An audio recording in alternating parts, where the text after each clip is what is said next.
Oh, bro! Hello, everybody. Hey! Welcome to another episode of Galavants through Rashiva. Yeah. Where we actually are streaming this again, which is that's very fun. Yeah. You get to hear me cackling maniacally and other fun things. And of course, you get to hear me potentially make goat noises and other, all the usual joys that come with this particular campaign. Yep. Occasionally, me making keyboard sounds and anxiety noises from the players. Anxiety noises a lot from the players. I would also just like to say, we did it, boys. D&D Beyond announced earlier today that they will not be fucking with the OGL. We are good, at least for now. Keep an eye out. But we won. Yeah, don't let them think we've become complacent with this. Yeah. Keep your pitchforks sharp and your torches well oiled so that they may be ready for lighting at a moment's notice. Yeah. And don't forget the D4s. Ah yes, caltrops in disguise.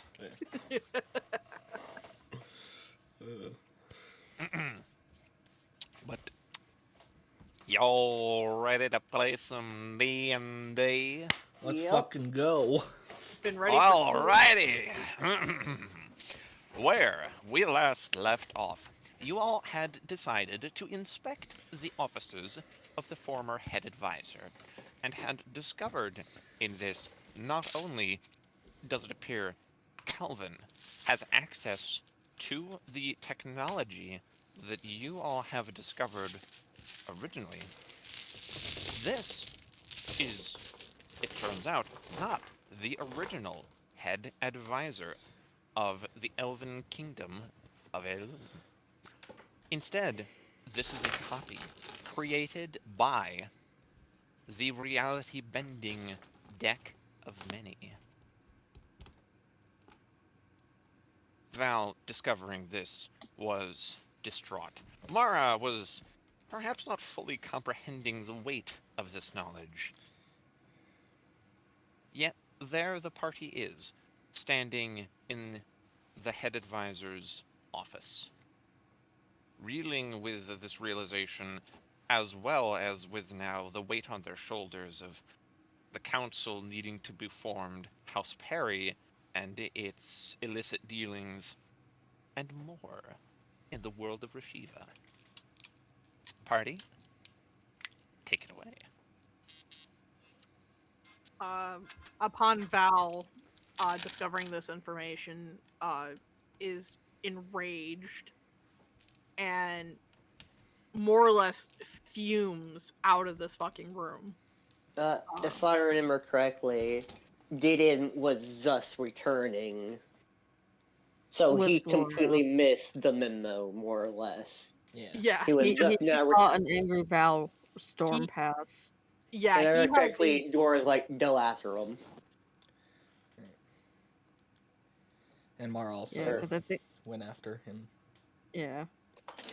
Yeah, and Val left the book with Beric. Val left the book. Yeah, he doesn't know who he left it with. He just left the book. Val is a flying furry rage right now.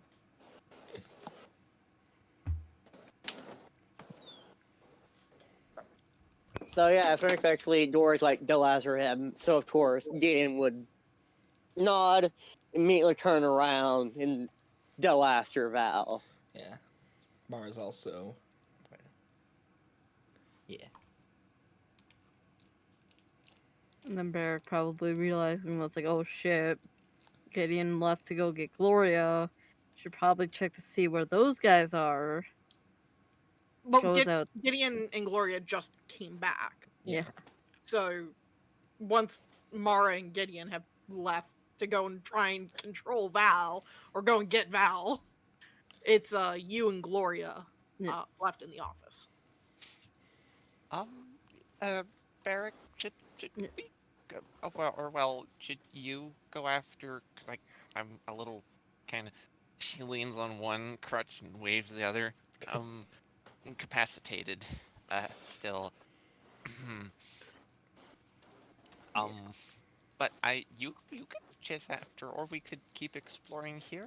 I don't really know how useful we'll be in helping Val right now. But Indeed, and well, what I do you know the think? two. I think the two of them are going after Val right now, and it's one of those things where, like, with you being in your condition and considering where we are at, I it would not be a good idea for me to leave you alone in this room. Just safety reasons, Hmm.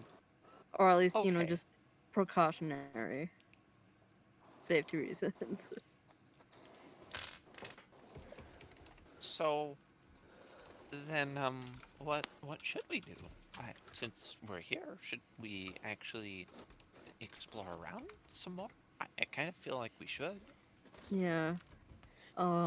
I know a fair amount of this room does have some sort of magic. I Mm-hmm. checked. It's blinding. I, yeah, I had thought about. I considered casting detect magic, but being a wizard myself, and um, that didn't really seem a good idea. Yeah. I will say though, I did check. It is blinding. So, we will also want to be careful because I, I would not put it past the former head advisor to have put some sort of like various traps in place. So Hmm. That's true. That's a very good point. Don't forget Val did disable the one trap. yeah, but there Yeah, is there's literally one in the door. yeah, but there is very likely going to be a fair few more. So Um, well, so you could check for physical traps, and I can at least see if there are any um more magical ones. That could work, right? yeah, So I guess she'll make a perception check. mm,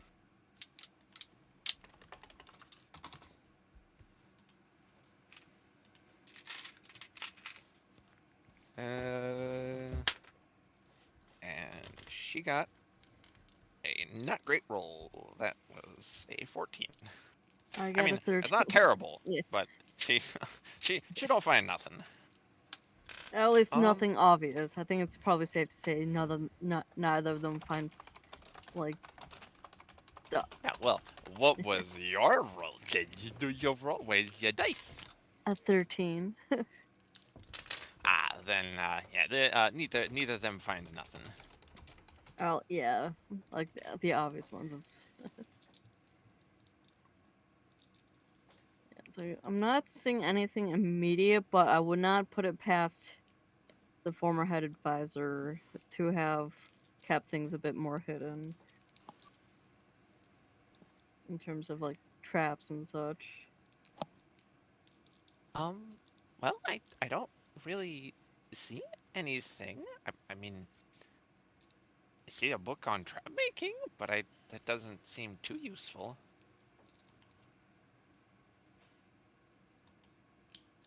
And she pulls a book off the shelf, and it's like you know the For Dummies series. It's like trap making Yeah. for dummies is emblazoned upon the cover, or perhaps better said as ensnaring, phrased for the new to the art of trap craftsmanship. A bit of a mouthful, but functionally says the same thing. Yeah. Essentially trap making for dummies.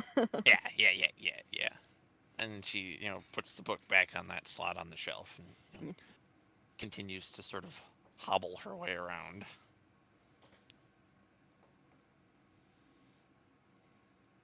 What you gonna do there, Barrack, Mm. dwarfy boy?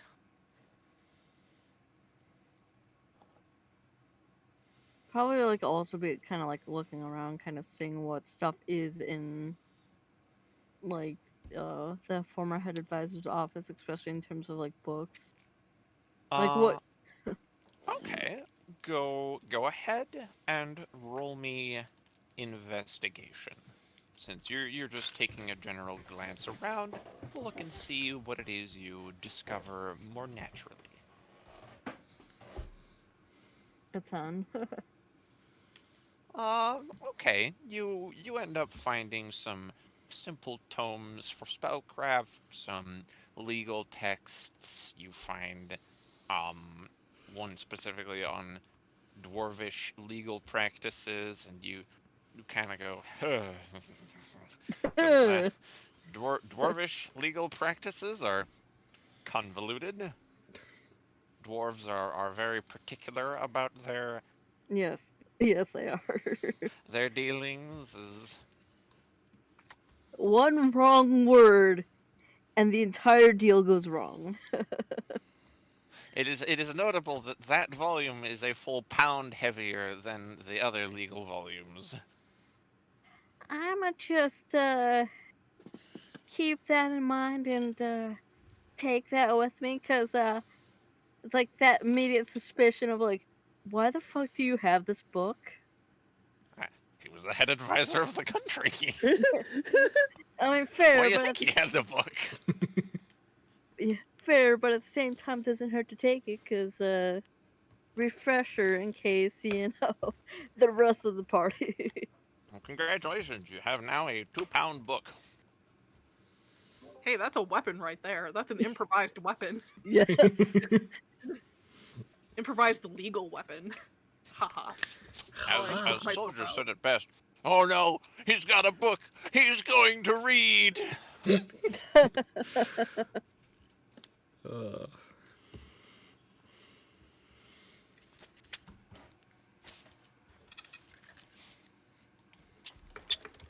All right.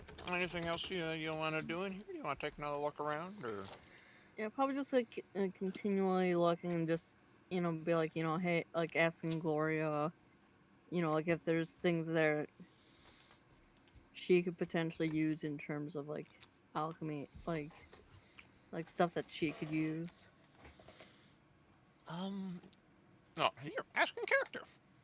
Uh, hey Gloria, while we are looking around in this office, is there anything that you could think of that if you could use from this place?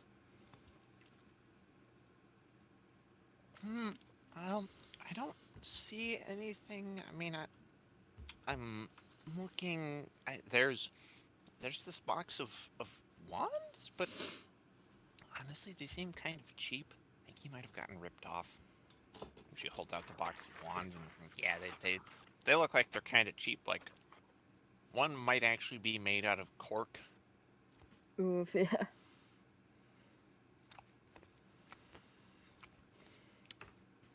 Yeah, they do But kind of look on the cheap end, but uh, I mean, this one looks like it could be interesting. And she holds out a book, which one moment. yep.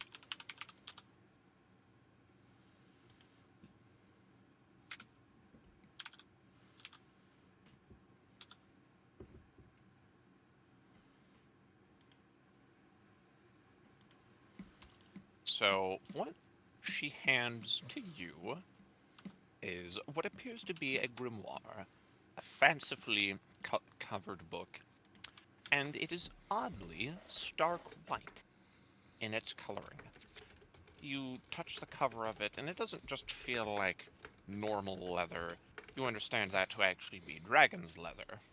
It's like, oh, this could be important. 'Cause that is not easy material to come by. ooh, that's pretty. Yeah. It I it agree. seems That like is this beautiful. this is maybe the most important book here, but it doesn't even feel magical. So I'm not sure why it's so fancy, or why it even has the lock on it.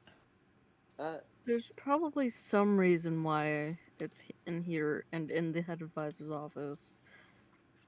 Because the fact that I could just tell from the looking at it, at a glance, like that material like on the outside alone, that's hard to come by materials. I do have a question real quick, sort of like out of character. So you Yeah. said it's dragon leather, Dragon leather indeed. so it's like made out of a dragon. Made out of dragon skins, yep. Well,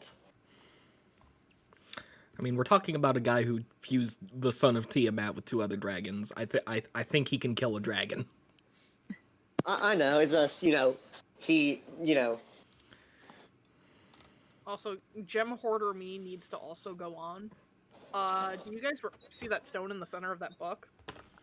Yeah. That is called lapradite. Oh. It also has the alternative name of being referred to as Dragon's Heart Stone. Oh. Oh. I actually own lapradite. It is a beautiful stone. There's a link Okay, for it, but by the way. Just as that's not relevant to the game at all. Unfortunately, it's they're sold out of out, which is a stock. shame. Yeah. Damn. How much did it Damn. cost? Doesn't say. Like I said, Okay. unfortunately, it's sold out. But oh well. Maybe they'll go back in stock eventually. Who knows? I don't know. I want it though. Anyways, back to the game. Pretty book distracting.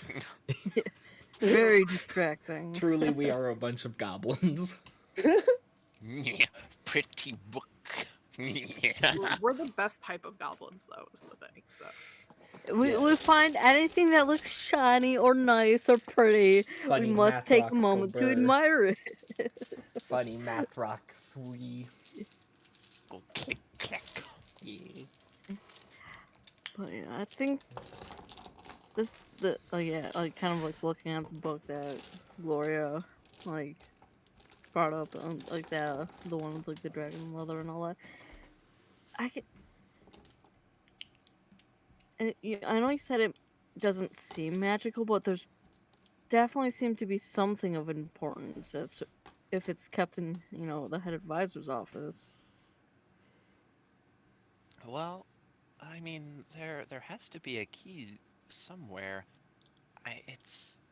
And she points to the other side of the book, which has indeed a lock. And as you can actually see, underneath the dragon leather, the entire spine is actually metal. Oh, yeah. So, you ain't. In fact, as you look at it, this appears to be more of a sealed case with the book in it. You cannot actually even see the visible pages, but you can tell they're in there. Yeah. Like, Yeah, this so would actually be some form of a watertight book, even. Yeah, so definitely wouldn't need to find the key for it to unlock it.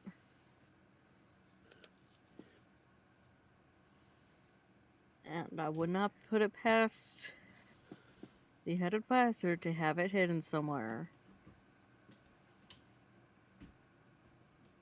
Or in a...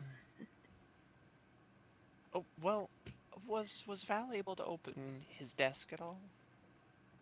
I do recall him opening it up and moving some stuff around, so that might be a good place to at least start. Okay. I'll go over and I'll have a look. And Gloria will walk over to the desk. And here I am, the dungeon master, playing the game myself. That's what I get for making an NPC character that I'm actually playing. DMPC, let's go. I will say, Lana, that Barrick is making sure to, be careful about where he's keeping his eyes. Because Good idea. No charms for Barrick. he's probably running at least a little bit of, Dude, you wouldn't even have to read anything. You'd be aware. Oh yeah, don't look. Don't look and be like, tasty. He literally saw both Didion and Mara get smack up the head by this arm. Yeah, and he's like, nope, No, I do not want to take that risk. Nope. Respect Gloria. Plus, with his line of work, he's probably done quite a bit of research on that subject. Research.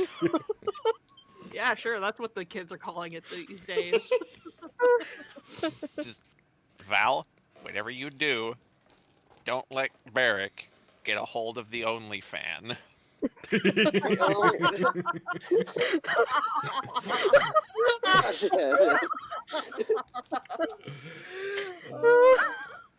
You Just forgot very you had that item, didn't you? I half forget that I have that item. I remember it occasionally, and then sit there and just giggle to myself.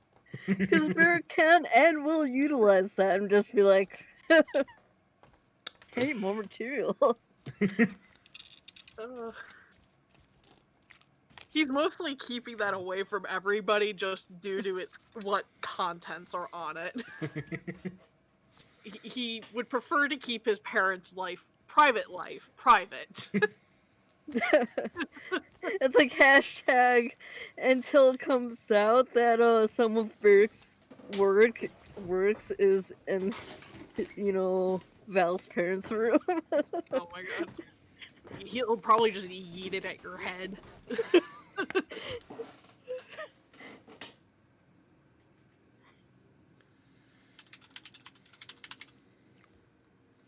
But as you are thinking about these possibilities and the dangers of even looking in Gloria's direction, you see her pop up and hold up a little key. I found a key. Oh, it's a very, very pretty key. Do you suppose that it goes to the book? I mean, I would think it might. Yeah. It in fact is even bound to a little chain. It's like that. That's interesting, but at the same time, probably say it's like, oh.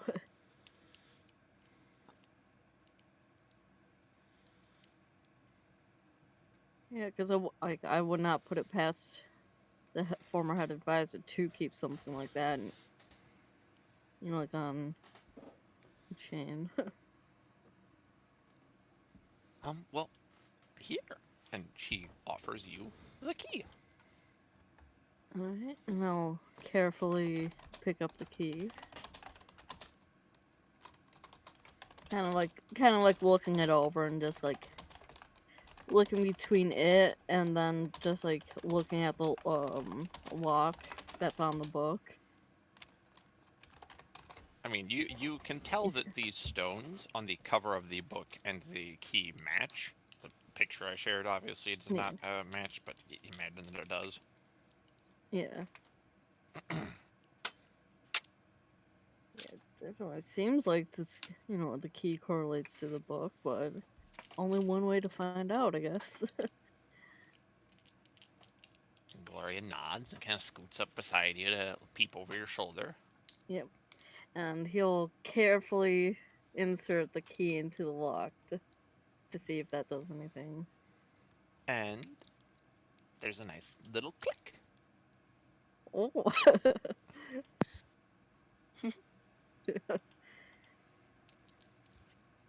Click as in like the book, the casing of it. Now, Yeah. to note, you don't see it like pop right open. Yeah, you just but you do hear like a click, like something did release.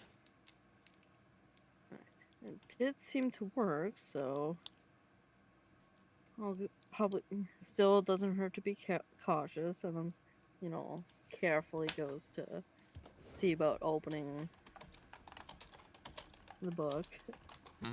You go to pry at it, and you actually see that there's now like been a little like button released by turning the key. So then simply you push the button, and then now the actual case releases, and you see like the top of the book pop up a bit. Huh. Like, that's interesting. So like even if you were to unlock it, it does not immediately release Yeah. the seal on it. Gotcha. But I'm basically, not- safety precautions, like you don't Yeah. get the thing wet. Yeah. But yeah, it's like, huh, that definitely seems interesting, you know, and I'll go look at the, see if there's anything on the book in terms of like title or anything. You look at it, and you see that it is titled Tome of Dreams. Yet, when you turn the page, it is blank. You turn it again, and it is blank. You keep turning, and they're all blank. There is a fanciful blue border around each page, to be a visually appealing little design. Yet, the pages are seemingly blank.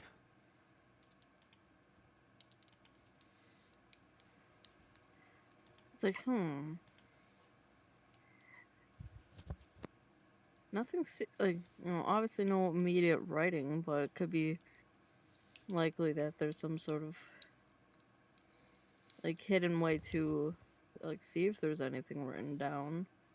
However, I would be cautious about wanting to try and do something in this room, only for the fact that I'm not sure if doing anything here could trigger off anything else.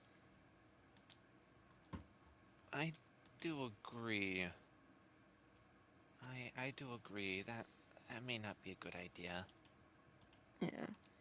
Because I'd much rather be in a spot where that's not here before trying to do anything in terms of, testing in terms like, for this book. So, but yeah, this definitely does seem to be of some importance, though. So, probably should take it with us, I guess. Agreed. Either you can keep it, or I can. It's up to you, though. I mean, I could probably keep it for right now because I don't want to put you into further risk, considering you are still a bit like you still are injured, and I don't want to put more undue harm on you while you're still recovering. And again, she kind of leans on one crutch and waves with the other.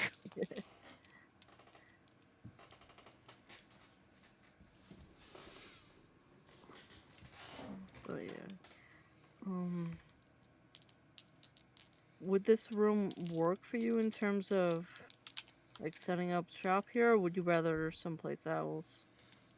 Because I think I could use this room, although I don't know. I feel like we should wait until it's been cleared more, just as a yeah, precaution. precaution, yeah, understandable. Yeah, because I think Val said if this room didn't work out, that he'd clear up some space for you to be able to do what you do best.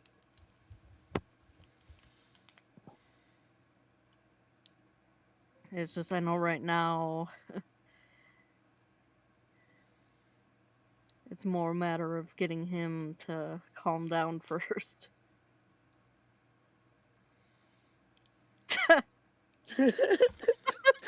Oh, what is this thing?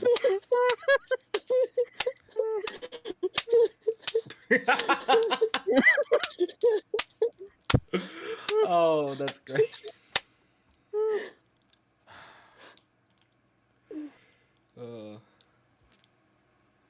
Wait, yeah. Incidentally, that's close to the sound that Gideon and Gloria make. Oh,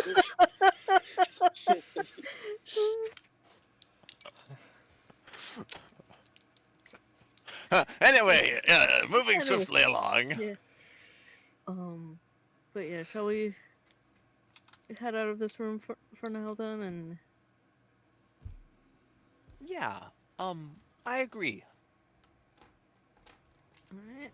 And then would you like some help getting down? No, I think I should be able to manage actually getting to there. You sure? Mm-hmm. Yeah, I'm sure. I just want to make sure because I don't want to have Gideon on my ass later on. I'm I'm much more robust than certainly than I was previously. I'll be all right. Alright. Alright. Like I said, I just want to make sure because, wasn't raised to, not, yeah, at least check. But, I like, appreciate that, but really, I'll be okay. fine. Go on, go. At the very least, though, as, Barrack leaves the room, he'll probably make sure to leave the door open so that Gloria could get out and then probably uh, go to find the rest of the party. Okay, and we will move then to the rest of the party, Yeah. where Mara, Gideon, and Val are all doing their thing.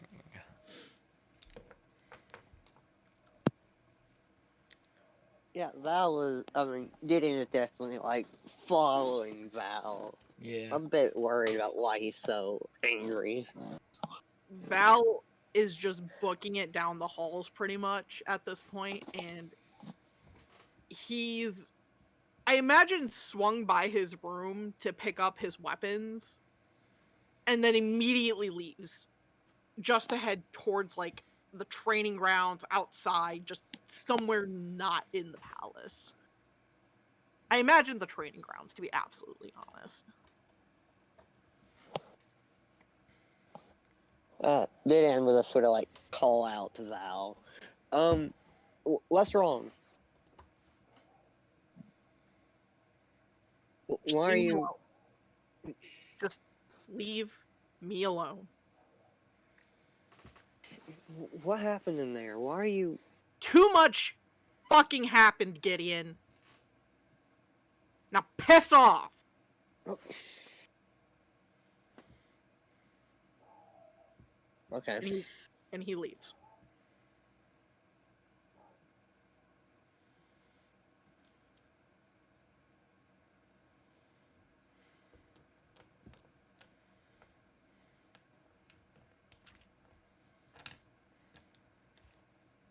Is anybody going after him? Mara is. That's my girl.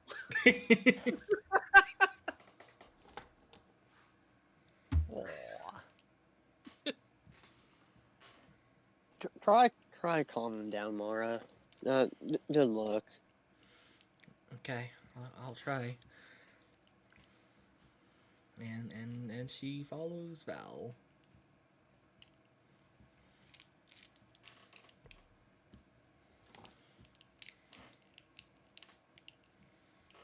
Well, Val, what does Mara see upon approaching you? Has Val made it to the training grounds? Oh yeah, I mean you'd be like on your way before Mara actually caught up with you, but you'd be caught between the gates and the training ground. Val doesn't stop. He enters the training ground. If there is anybody there, he just tries to find an area that's not like got a lot of people around it, and he, believe it or not, something that would seem a little out of character for Val, which is that he pulls out his bow and has selected a target, and he is now just more or less rapid firing at this target continuously.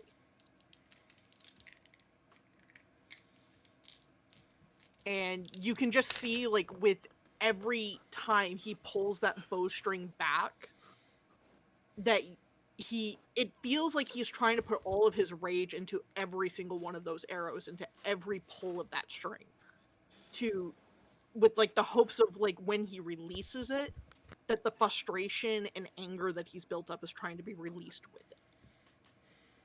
But he just keeps doing that.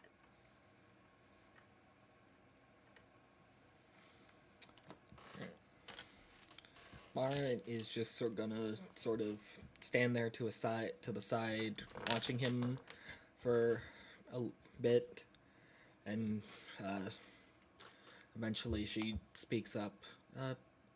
Val? 1 second. I'm doing a random roll real quick. Ah! My dice! Oh no, math rocks. Ah! The math rocks ran.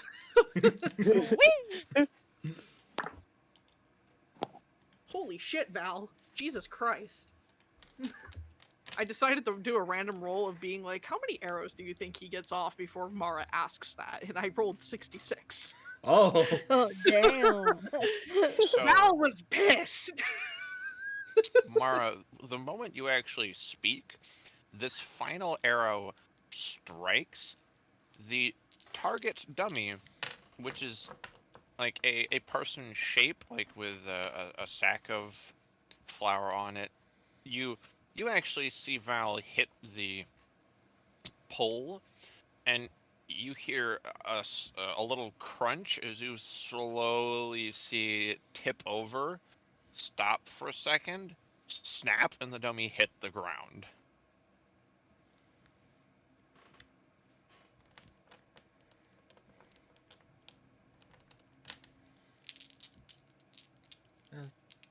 Val?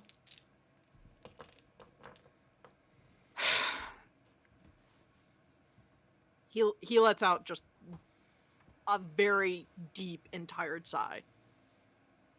I imagine that his fingers are probably slightly bleeding from unleashing 66 arrows Oh yes, continuously. your fingers and whichever arm you actually hold the bow with, you've got like a big bleeding scrape across that inner wrist. Yeah.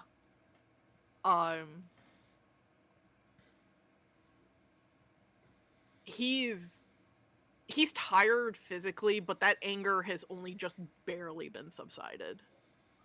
And I think that just, again, from the sheer exhaustion of all of the emotions and everything, and again, releasing that many arrows so quickly, continuously, he just kind of falls to the ground, just dropping his bow, falling to the ground. Val! And Mara starts panicking and immediately runs over.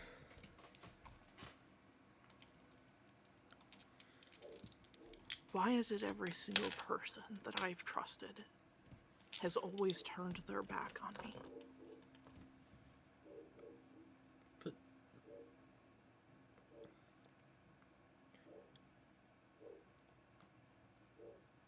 I...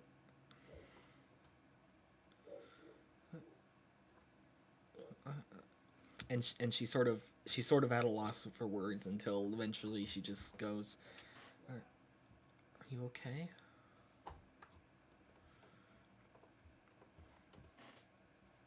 I just found out that a man that I had trusted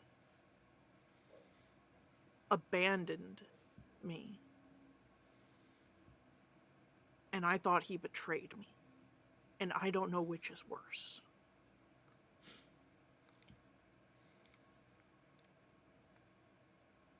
Maybe the elders were right when they exiled me. Maybe I am cursed. And the eye is only a manifestation of it.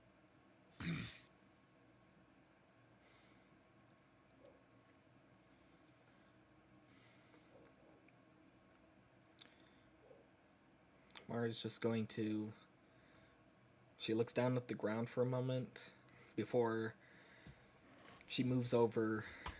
She crouches down next to Val, takes the hand with the bleeding fingers, and then she uses a little bit of fire to just cauterize that wound.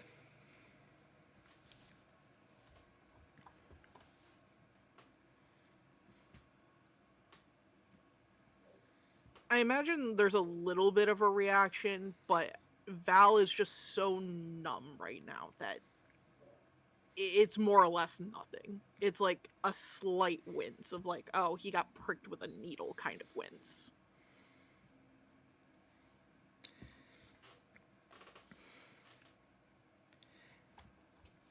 And as soon as she's done, she just sort of just holds on to Val's hand. She says, I don't think I could possibly imagine what you're going through, but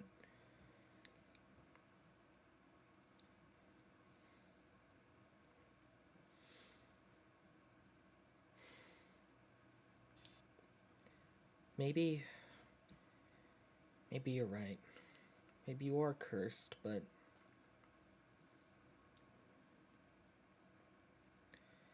I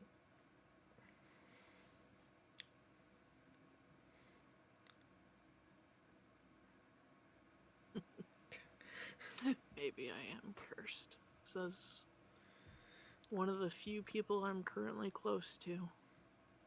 but So does that mean eventually you all will betray me as well? no, Abandon me? no, that's not.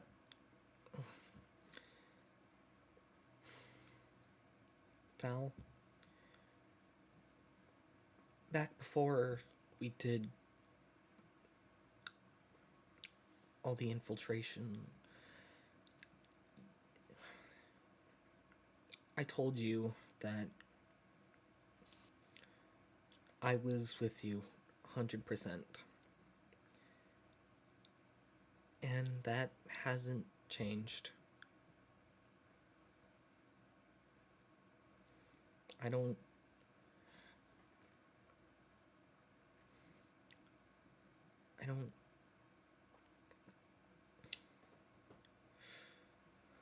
care about any cursed eyes or any or secret backstories. I am your friend, and you're mine.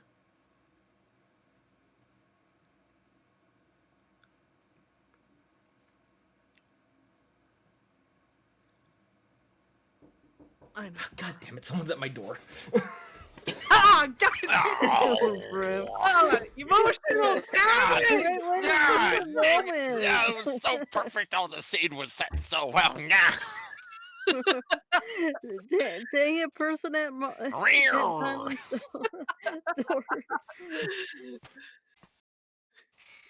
Angry engine noises. All right. Okay. We got this. We got this, guys. All right.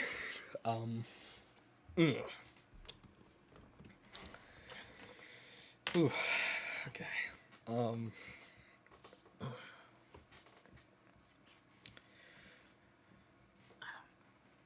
I know you're my friend, Mara. But I can't help but wonder if this is just a cycle that's going to continue.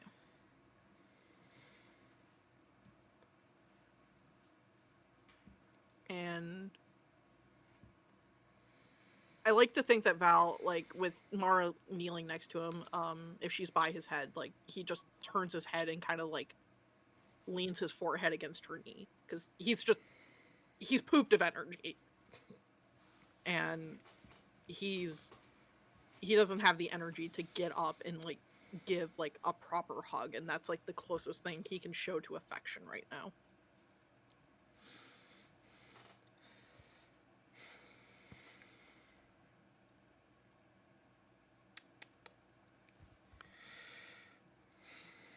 Mara's going to just put one of her hands on his head.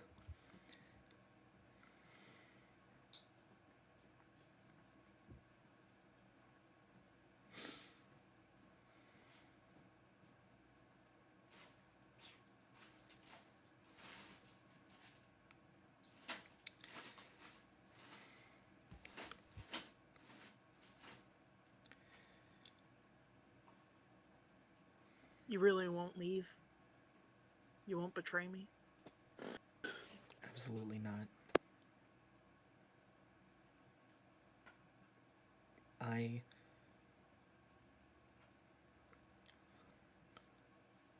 The last thing I want to do is to hurt my friends.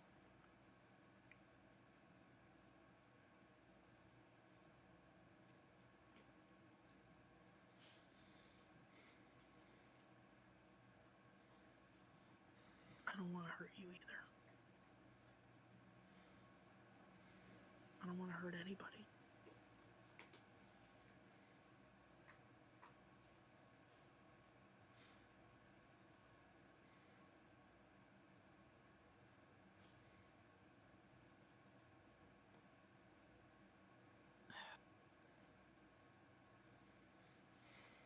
Eventually, I like to think that the sheer amount of emotion that has just happened just has finally subsided enough that he, like, temporarily passes out. Just kind of like how after, like, a really good angry cry, like, when you go to sleep, like, you're out. And he sleeps in the fucking training field that night. He doesn't fucking care.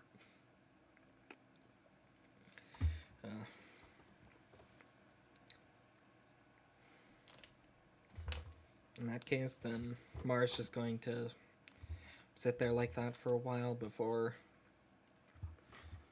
eventually she just sort of lays back and closes her eyes with Val's head in her lap. Oh. Aw. Adorable. How's that for fucking role playing, though? God damn, I'm proud of you, Mara. Yeah. Perfecto. Yeah. For that, Mara, you receive an inspiration. Woo! Let's go. Nice. Oh wait, I already have an inspiration. Okay, well. I think we all got, like, inspiration earlier for doing some good role playing. Yeah. Oh well. It's the Oh, there you go. We're just gonna start tallying up those inspirations now.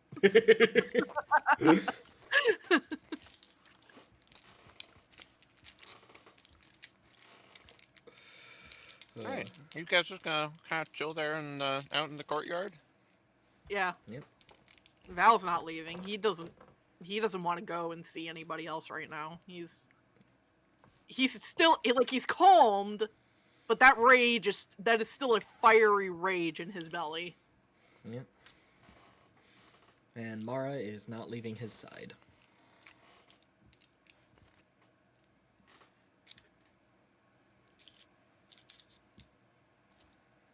Just a freaking adorable. Yep. Curse whoever knocked at your door, though. Indeed. Indeed. Indeed. Oh, Most unfortunate timing. indeed.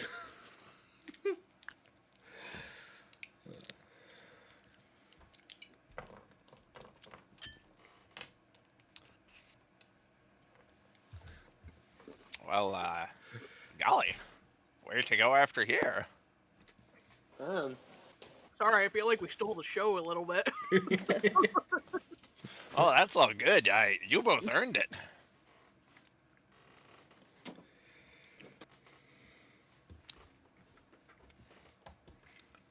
Yeah, because Barrack would probably want, eventually find his way across, Mara and Val. Probably find Gideon first.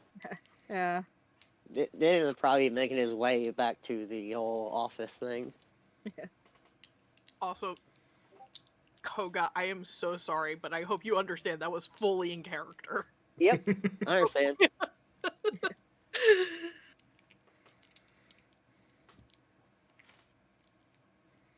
And probably, see Gideon first and be like, alright, Gloria and I did check out the room a bit more after everyone kind of left.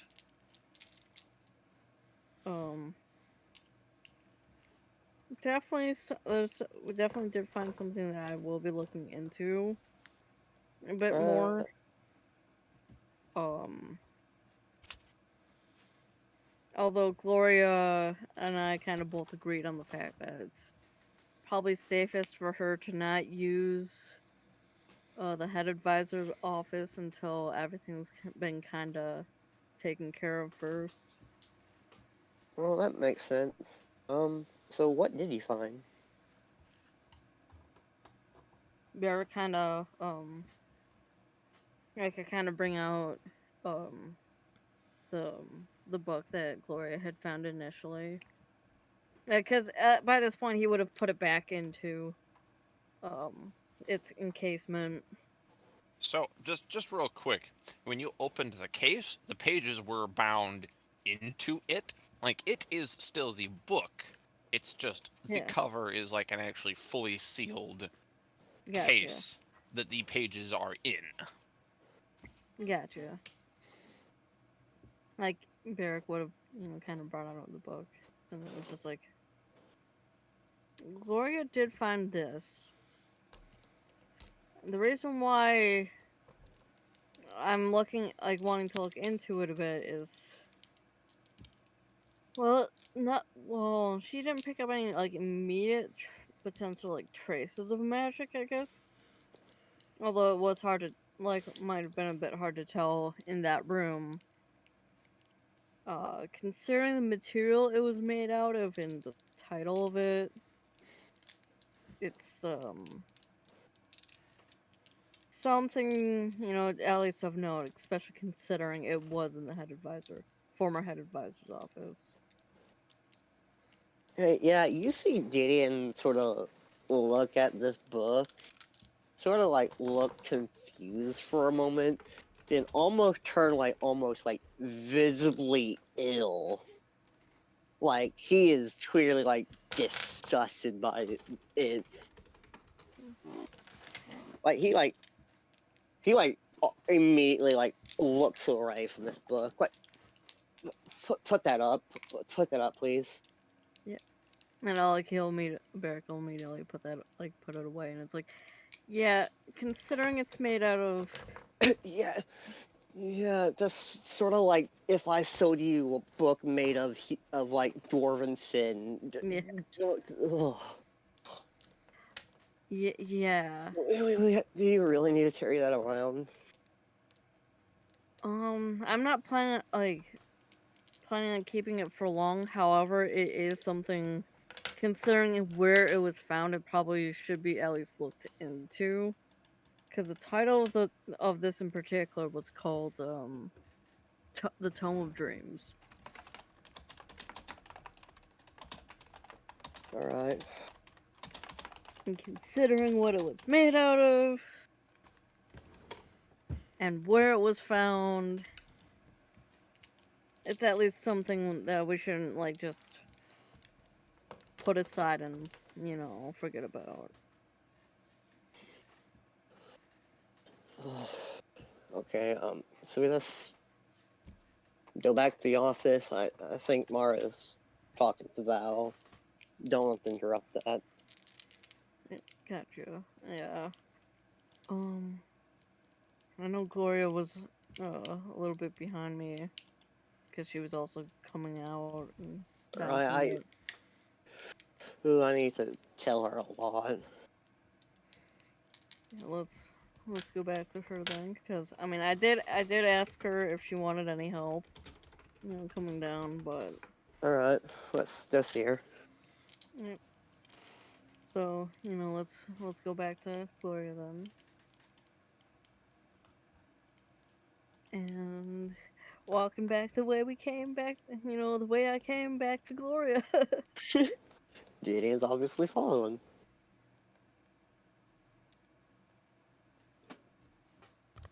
And yeah, you see Gloria on the way there. She's still hobbling along, but looks relieved as she doesn't have to hobble anymore and kind of takes a break there.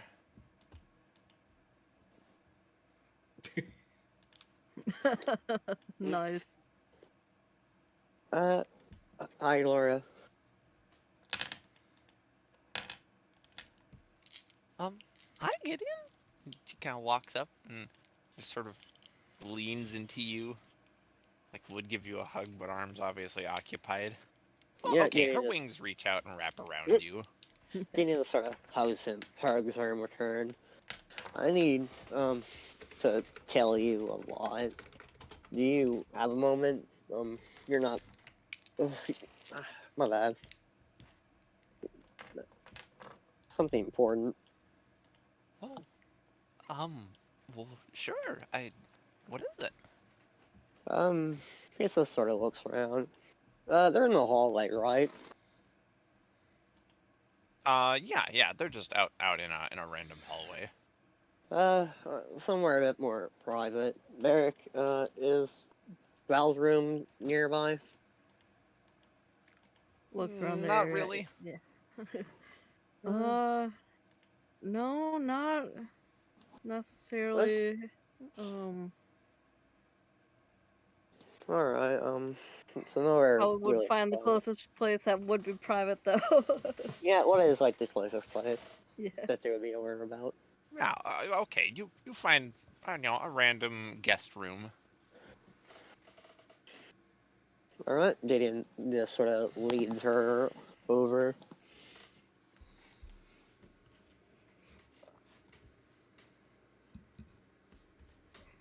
Do you want me here for this conversation, Uh, Gideon, or?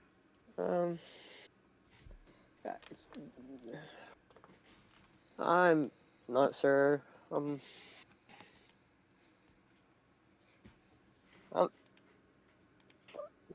well, you already know all this. Yeah, I think it'd be probably be best if this conversation between me and her. Alright. I'll let you guys talk about it in private, and Barrick will, exit out respectfully and, make sure he closes the door behind them.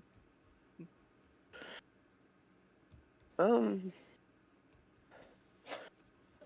uh, so first of all, I'm sort of, um, sorry, Gloria, but I really need to tell you something. So I I used to be married a long time ago.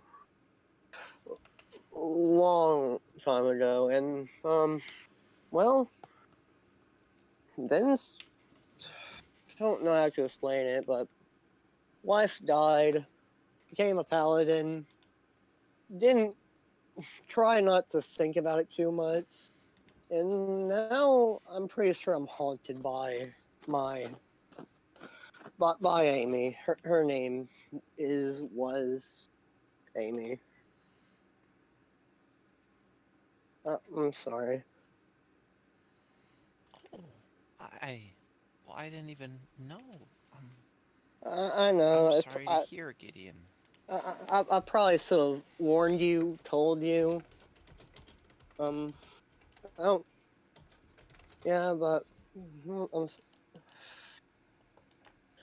really weird thing about it is, I looked into it. She's there, but she's not undead. She's not a ghost. It's like I'm being haunted by a soul that isn't there. More like something of magic. But she looks like her, sounds like her, knows things only she should know.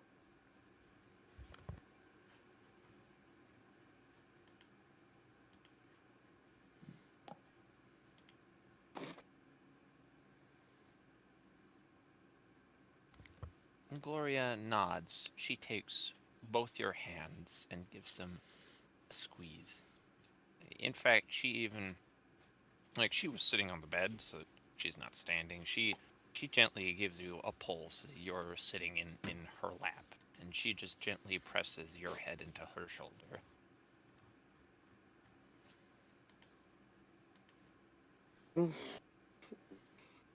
I really don't know what to do. It, it, it really, it, it hurts knowing she's still around, knowing that she's still there. but I still love you. Don't.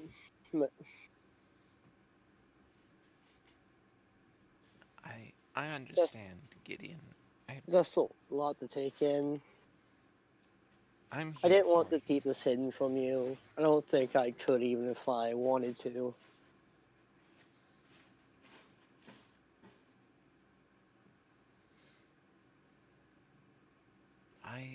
I appreciate that you did want to bring me in on this. I I'm glad, and I want you to know I trust you, and I'm here for you. I can't imagine what you're going through, but I'm here for you. Okay. So you said a lot of things, but one of the things you said, she implied I don't remember something, that I blocked off a memory, that I don't know what I am. That that terrifies me. What could I possibly be that isn't me? What what do I not remember?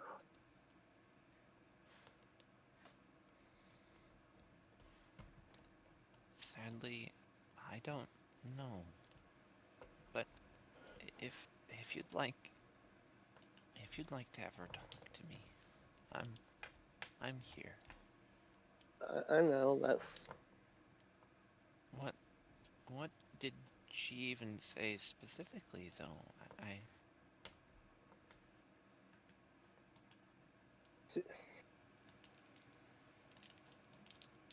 um.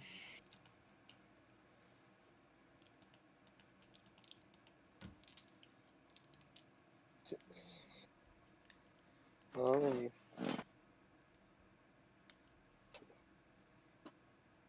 she said I blocked out. She said it's strange that I don't know what my body is. I don't. She said that I'm blocking out memories. She said that there's something I've blocked out. That I don't know what happened to her.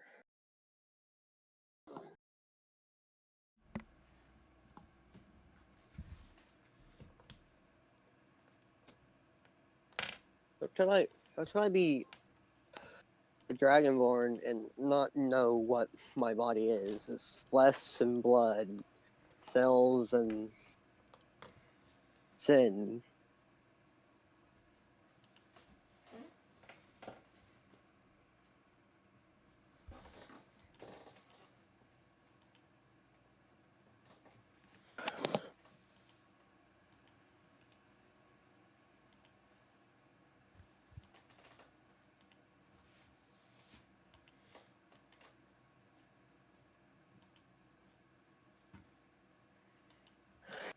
He visibly, suddenly flinches. Like, he jumps.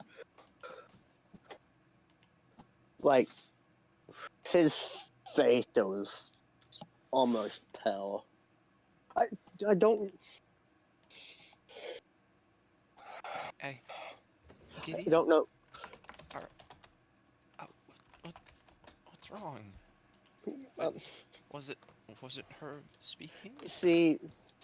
she, she shrieked. She sort of screamed. And how do I not? Okay. Okay. Gloria, can you make something to make me remember? Can you force me to? Is there anything you know that could help me? There are a few spells. I don't know them personally, but there are spells that could help you remember. Okay. How this? I need to. What are they? I there's there is the spell modify memory. It could help you remember, but there's definitely a danger. There's I don't think she'll leave me alone until I remember. Not that I want to be left on.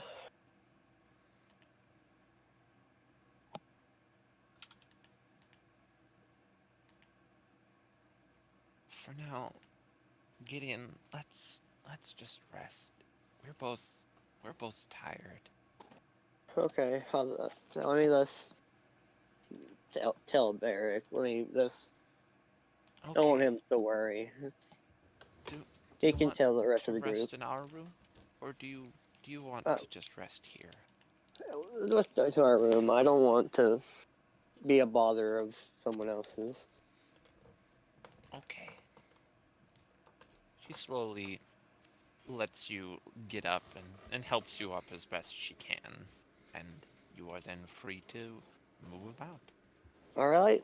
Gideon walks out the room, so a bit And nervously now, and looks for Barrick. yeah, Barrack would have he would have like walked down the hall a bit just to make sure that he doesn't overhear anything. He just sort of waves over.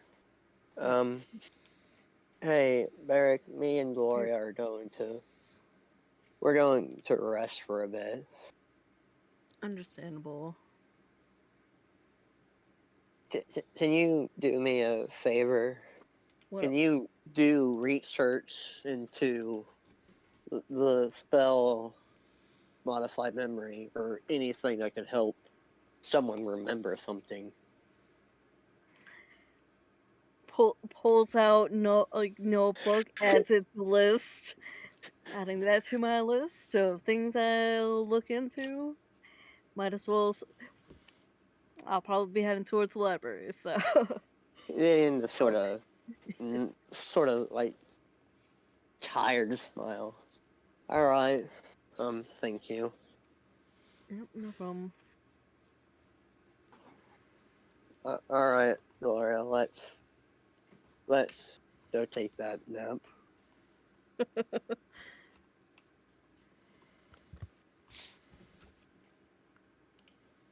And Gloria comes sort of hobbling down the hall on her Um, crutches.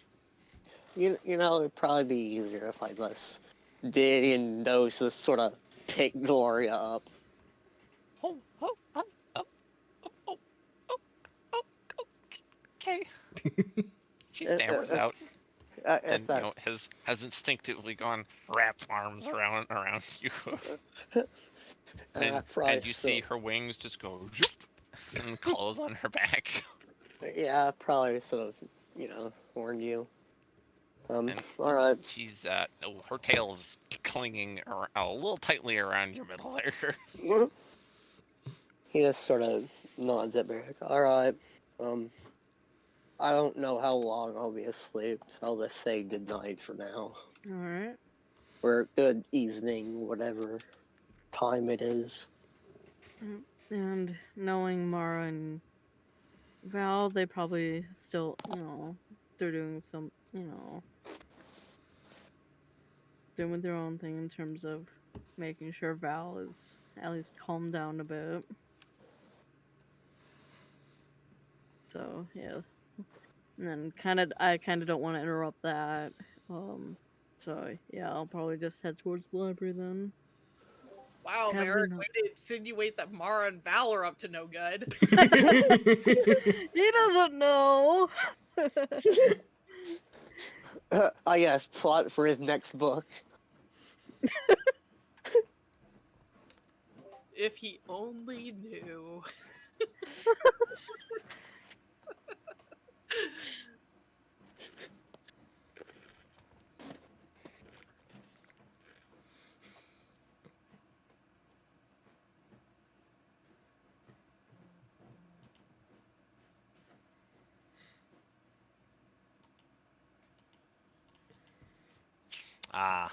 the joys.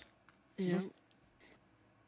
So, with Barrick being the only one awake now, Hi, what's yes. Barrick gonna be up to? Hold on, But I'm he- making sure I have everything written down for my list. You know what Because I he wish does have a list. You know what I wish I had written down? Mara and What? Val's conversation. Mhm.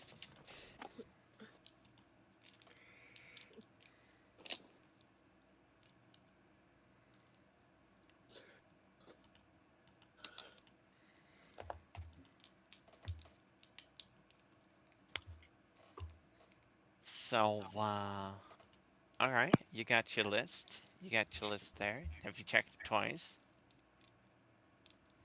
Eric, is your beard gone white? Is your suit Uh, suddenly red? what members of the party are naughty and nice?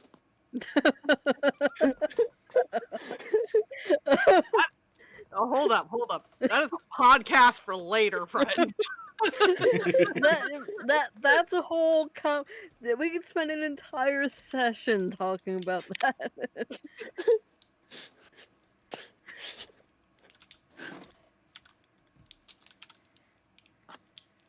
But yeah, offhand, things I have that Barrick's looking into. The haunting, like haunting slash like stuff related to that. The modify memory spell or something along those lines, to help people remember things that they've forgotten.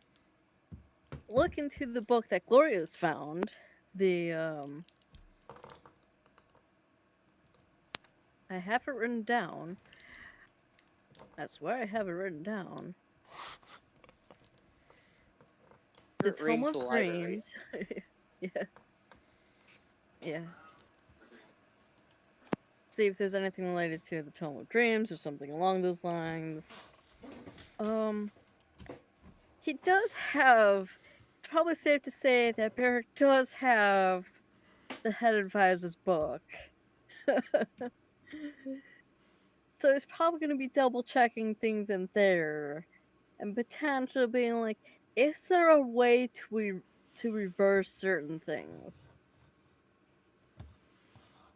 Hmm. Interesting. Hmm. Go on. Um, one of which I know it's going to take a hot minute and likely is going to require a hot minute, and just in terms of like information and also power level for it. Definitely stuff related to what happened with the king and queen. See about trying to reverse that. Which he knows is gonna be hard. You better believe it. And then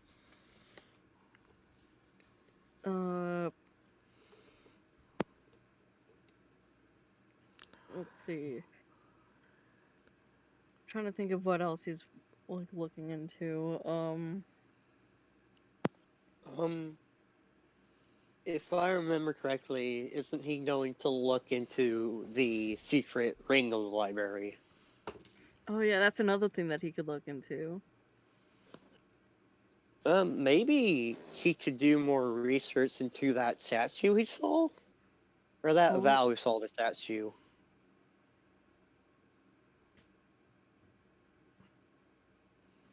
Did I remember correctly, during the whole infiltration, us They're going looking undercover, it was Yeah. either Val or Barrick who saw a broken statue. And they were curious and tried to do research on it, but rolled low or something. Yeah.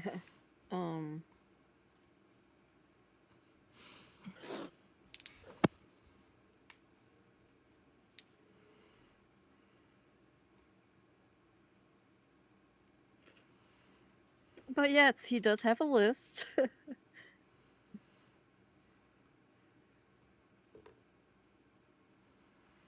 Well, what item are you gonna work on first?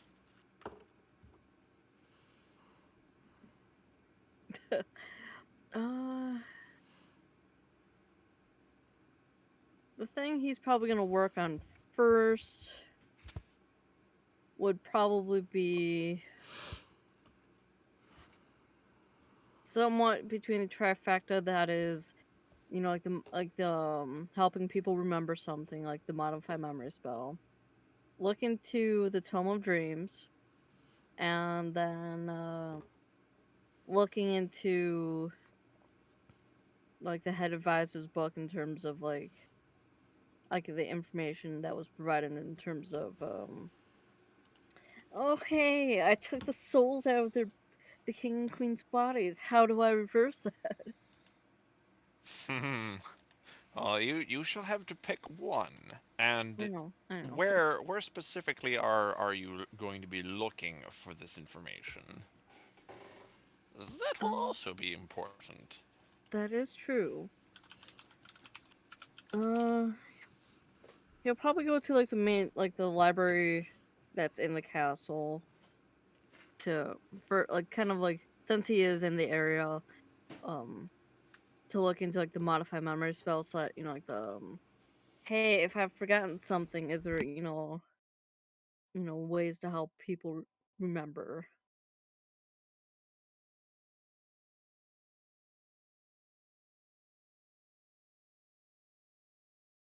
All right. So you're looking specifically for ways to remember things. That's going to be your first item, right? Yep. Okay. The second You one, like after that, would be starting to look into the book that the Tome of Dreams, the grimoire, but that'll be after he kind of spends some time working on the like the modify memory stuff, that stuff. okay?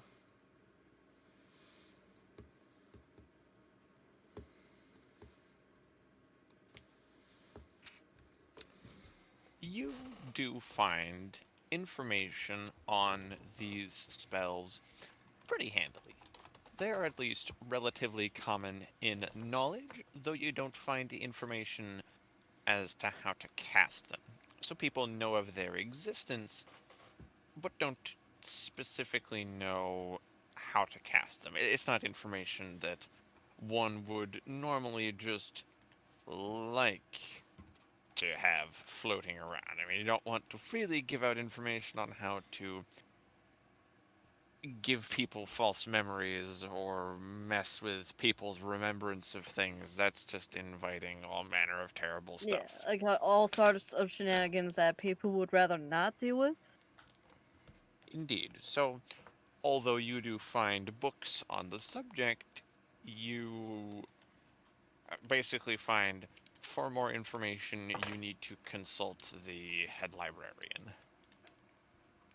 Gotcha.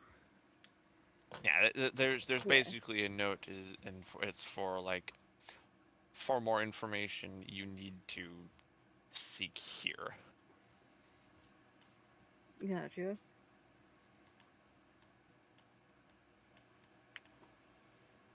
And that's the head librarian of the library outside of the castle, I'm Indeed. assuming. I mean, you quickly had to head Yeah. there anyways, as there wasn't specific information about it in the castle itself. All right. Yep.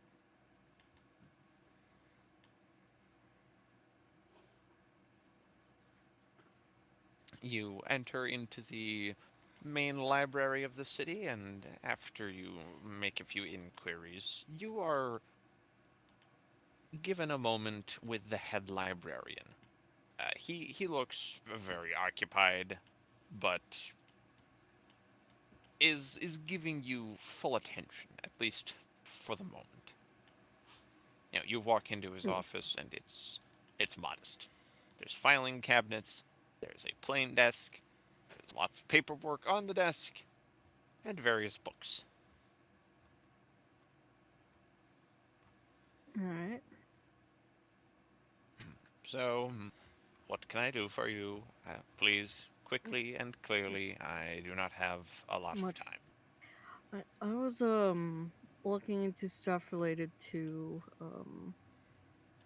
like in relations to helping like somebody remember something, whether it be via like spell or um with Please some. state your reasoning for wanting to look into spells related to memories, either the remembrance of, modification of, or rediscovery of, and various other reasons. Just please state, and then we can get the rest of this out of the way.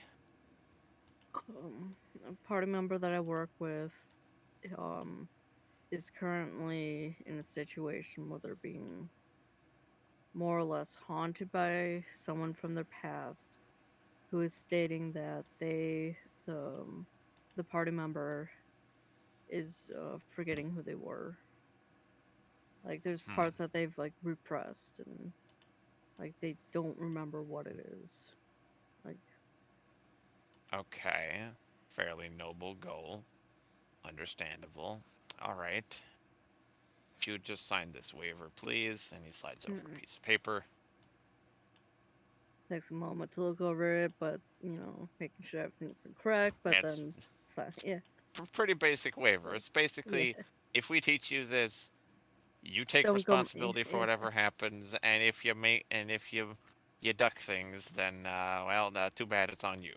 yeah. It's like don't overstep. Exactly. Yep, I'll go ahead and sign it. Yeah, here you go. This card will allow you in to the restricted wing of the library.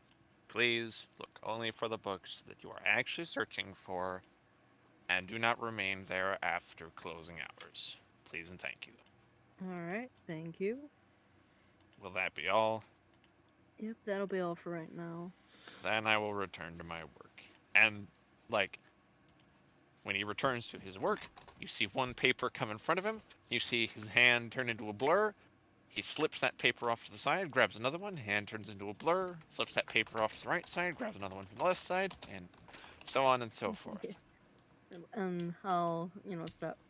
Be like, thank you for your time. Steps out of the office, heads towards the restricted wing to find the book. Basically, you walk up to a wall that has a little sign that reads "Restricted Wing."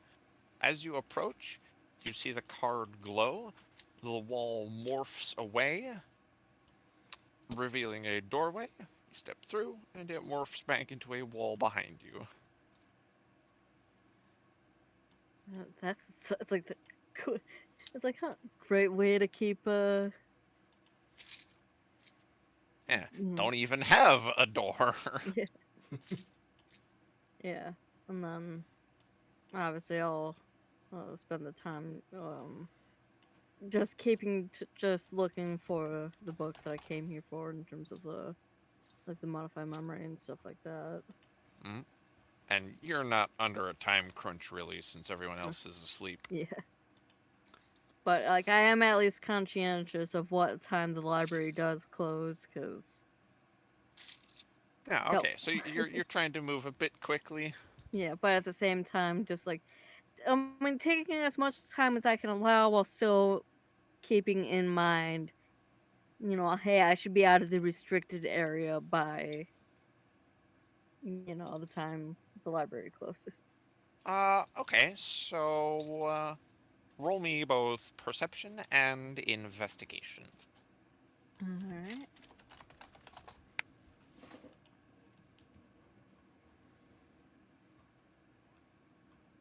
Nice. Perception is a nat 20 for 23.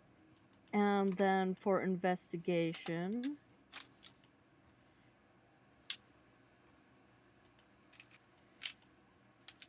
is a 9. You don't find the book you're looking for. Instead, you happen to be walking past a shelf, and you see a book for a second. It glimmers like a starscape in the sky. Yet, you walk past a certain point, and you're looking at where the book was, and there's nothing there. You step backward, and there it is again. Step forward, it's gone again. Step back, there it is again. Staying within this fixed position, you are able to reach for the book and take it in hand. At which point, your entire view of the library around you changes. Oh. You are now in a hallway where the library shelves appear to ascend upward into shadowed obscurity. There appears to be nothing above you but darkness. The halls of this library are made of twisting Escher-like pillars of bookshelves you see twisting off to one direction. You see inverted shapes where there are phantom-like figures stood upon walkways and stairwells that move and shift, only briefly intersecting with the impierceable darkness above. And there is a sound of clicking, perhaps footsteps, that approach from above you. Kind of just like looking around to see where see where the footsteps are coming from. Up above you, you see something akin to a tarantula, but one with a pair of arms instead of normal mandibles. And he appears to have the patterning of, it's almost book pages. He walks up slowly and aligns himself with your version of up, and simply stares at you for a few moments. Then you hear a voice. Hello, seeker of knowledge. What can I do for you? You're not supposed to be here, but you are welcome nonetheless.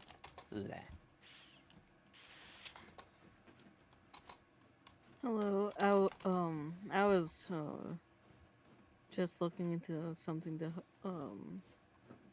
help a friend recall some memories A that they've friend. forgotten. Memories forgotten. Yes. We know about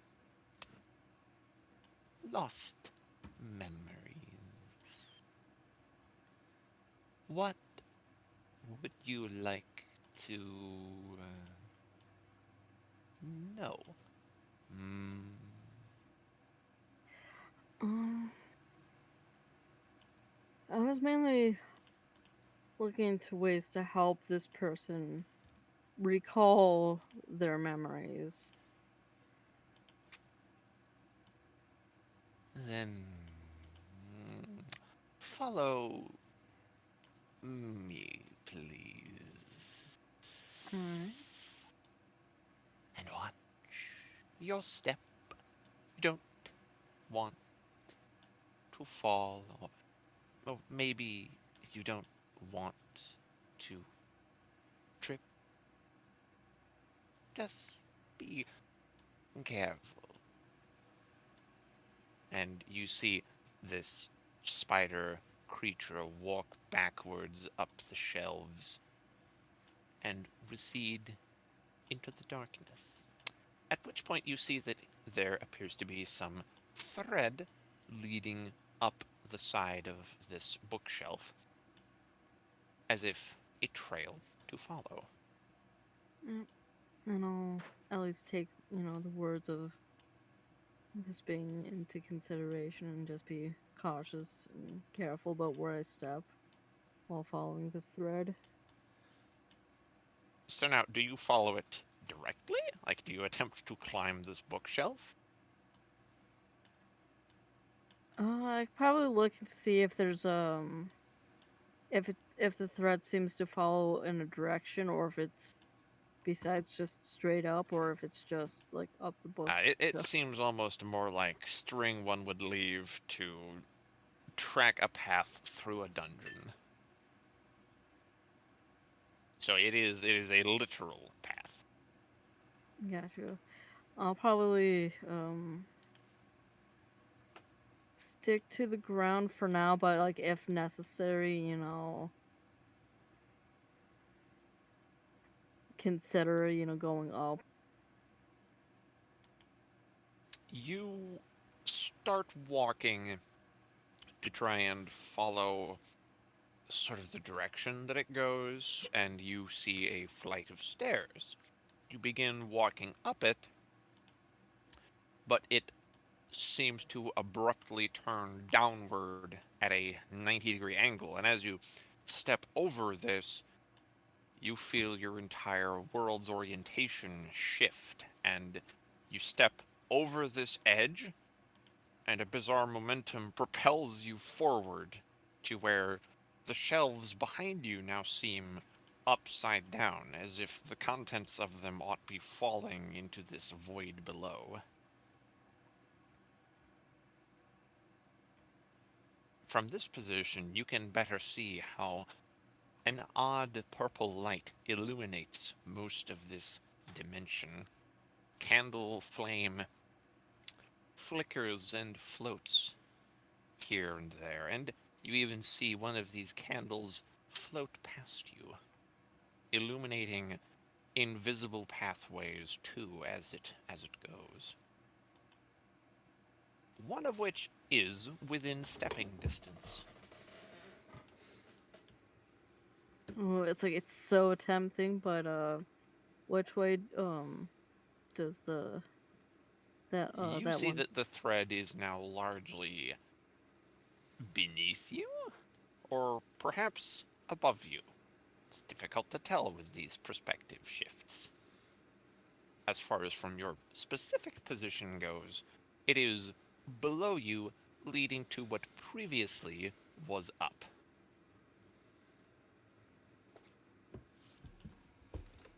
It's like, oh, the fuckery that is this domain. So it's like to the like the other side of like the flip side. So if you were to be looking at your feet, you would be looking at what used to be up before you stepped over this edge. Gotcha.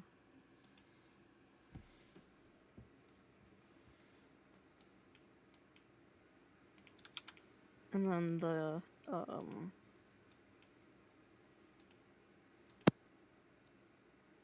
yeah, I'm gonna look around for where that thread goes. Like mentioned, it is what used to be up for you, so it's effectively back the direction you came from. So go back over the stairs and then, you know, find a way. Indeed, you step back over. Your vision of this world entirely rotates around your positioning, and up is now back to the direction it was. The shelves leading upwards to the sky, and that thread leading straight up the bookshelf. Alright, I'll carefully is there another path up the bookshelf, or It appears to just straight be the bookshelf. kind of looking to see if there's like a good pathway up and in terms of like the shelving?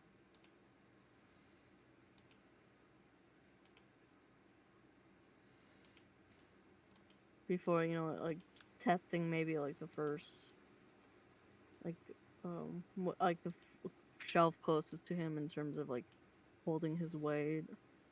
The moment you put your foot or hand up on this shelf, You again experience a shift. Gravity now falls toward the shelf, and you end up, whoomph, taking a face full of book.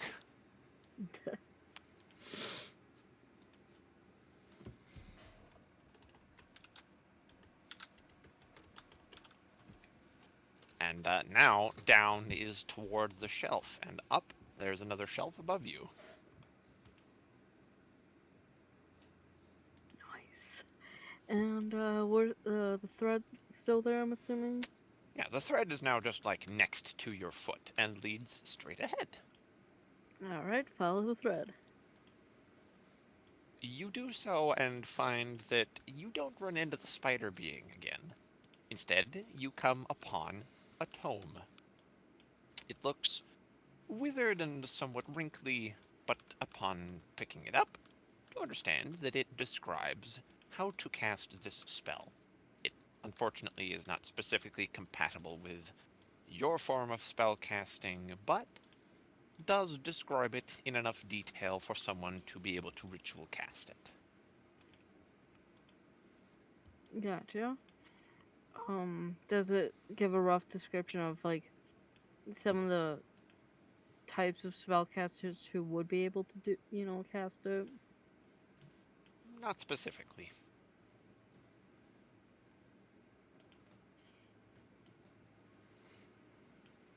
Because it's probably safe to say, unless I try to ritual cast the spell, I likely cannot cast it. Correct? Indeed.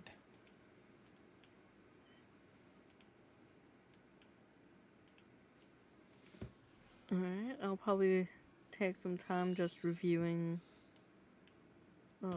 this book and probably just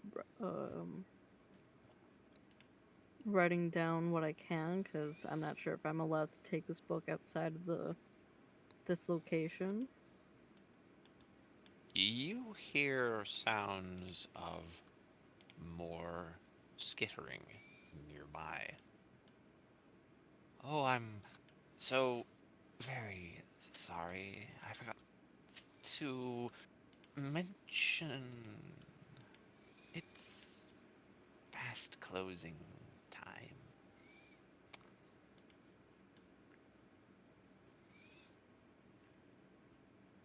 And, pray tell, dear Barrack, what is your AC? Oh boy.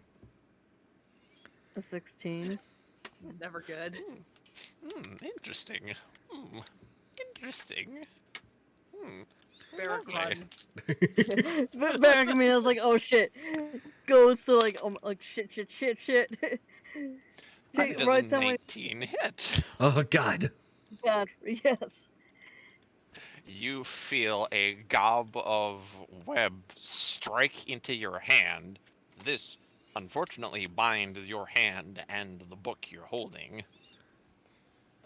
And you now see 8 eyes to your left, your right, ahead of you, above you, below you, blinking, staring, more skittering noises. And Barrack now has a fear of spiders. Run. Just like, run. You Get out, start get out, running, get and roll me dexterity.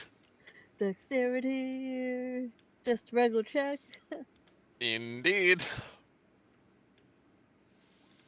A 16. You start to trip, but you manage to catch yourself, only to discover that as you catch yourself, both your feet leave this bookshelf. You begin falling not down, but instead upwards, past these tens of eyes that you see shapes of these book-like creatures leaping back and forth toward you, but to no avail. You continue to fall up or down or maybe left or right. It's hard to tell as this dimension continues to shift and change around you. You strike into a staircase and are able to grab purchase and see what seems to be a brighter candlelight than the rest, and a small reading table. It seems to be the only solid beacon which you readily understand to be facing what might be the only real up here. And you hear the sounds of skittering approaching more rapidly from behind you. Immediately goes towards it. Like, nope. Not too You begin to run up this staircase and find that you are going further and further above this reading table. You step to the top step and find gravity shifts again. You begin to fall down as you slip off of it. Roll dexterity again.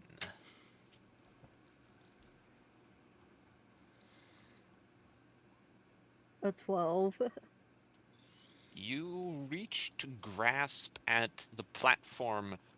Your hand grabs it. You hold only for a second before the momentum is too much and wrenches your available hand free from its hold. You go spinning and hit another bookshelf, but you are roughly aligned. You need to only get there. Though jumping down in front of you is one of these spider creatures. It's past closing time, little knowledge seeker. You should have left when you had the chance.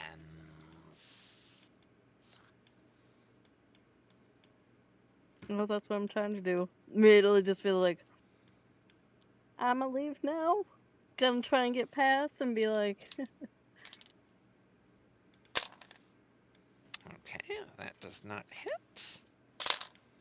That does not hit. That does not hit. You see as 3 of its legs, now with what appear to be bladed implements on their tips, all slash. You duck under one.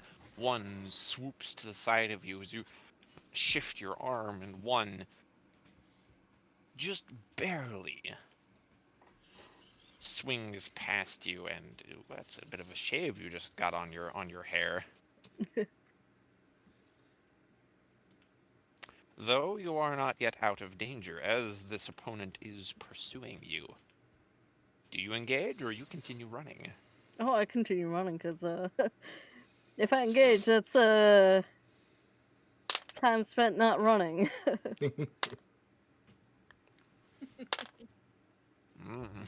You're lucky, as you feel whooshes of air behind you. 1, 2, and 3, as you know that it is those bladed limbs just barely missing. You continue forward again. Yep.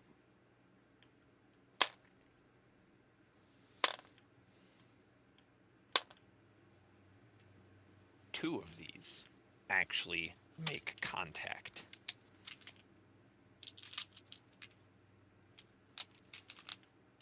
I will say this is probably gonna be like as I'm running. Like the one thing I will do is cast a level spell on myself because I don't want to die. Okay, that is 18 points of psychic damage, and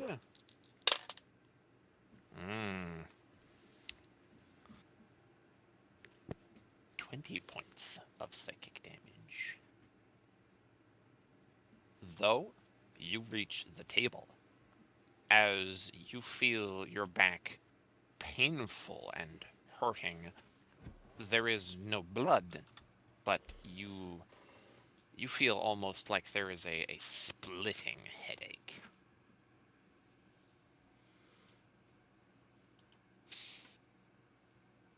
As you stand there next to this table, you notice that there are countless pairs of these 8 red glowing eyes gazing down at you, and more are approaching from positions in the darkness you cannot even yourself perceive. They do not however, draw closer. Alright, And I'm in fact, you hear a click from something in your pack. oh, goes to look through my pack to see what made the click. You notice that the little clasp on the book, The Tome of Dreams, has opened itself, and the little button to release the cover is up. Huh. Barry's gonna. I'm gonna take out the book, that book, and kind of like look at it, like bring it out onto the table to look at it, the desk. You set it on the table, and it is illuminated by this purple light. And you now see that actually on the cover, instead of just on the cover page on the interior, is indeed written the Tome of Dreams. Yet there is also a second layer of text, the Tome of Dreams and Futures. Damn! I'm not gonna lie, this book is getting more sus by the minute. Right?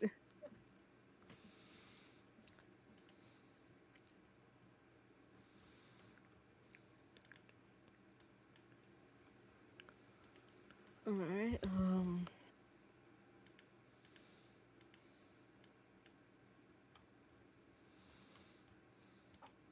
I'm looking at this stuff. It's like I'm gonna just glance at like the first page or two just to see if there's anything written on it.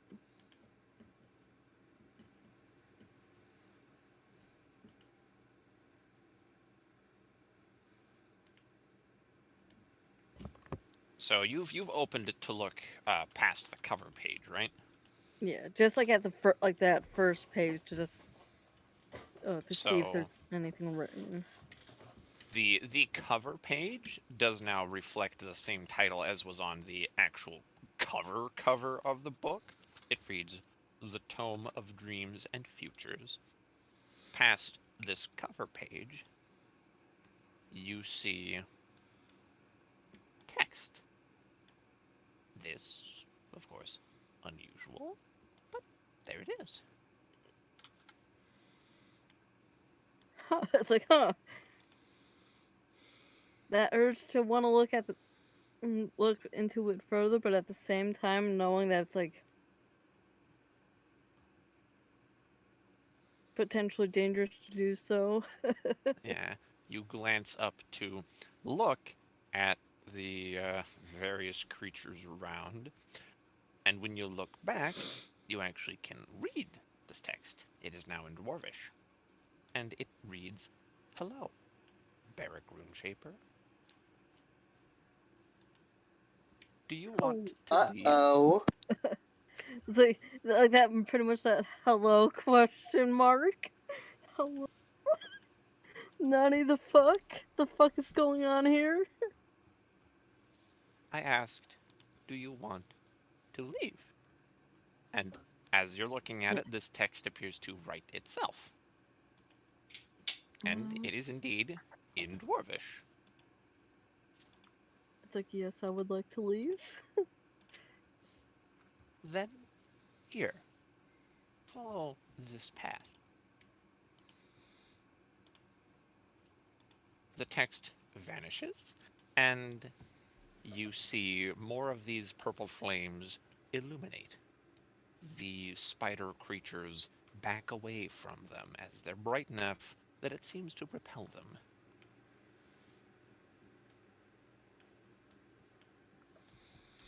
And I'll like look at the book and be like, thank you. I guess I should follow that then.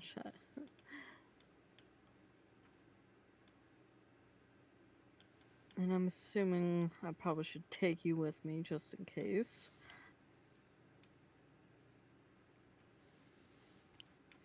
You And see no more from this book.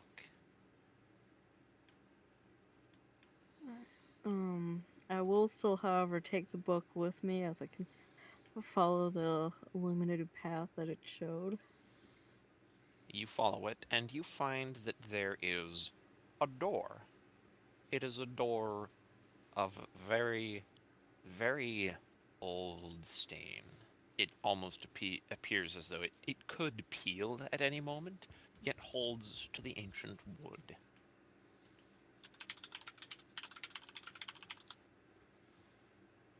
The handle is... There's a very, very old patina on the handle, like it has been well used for some time.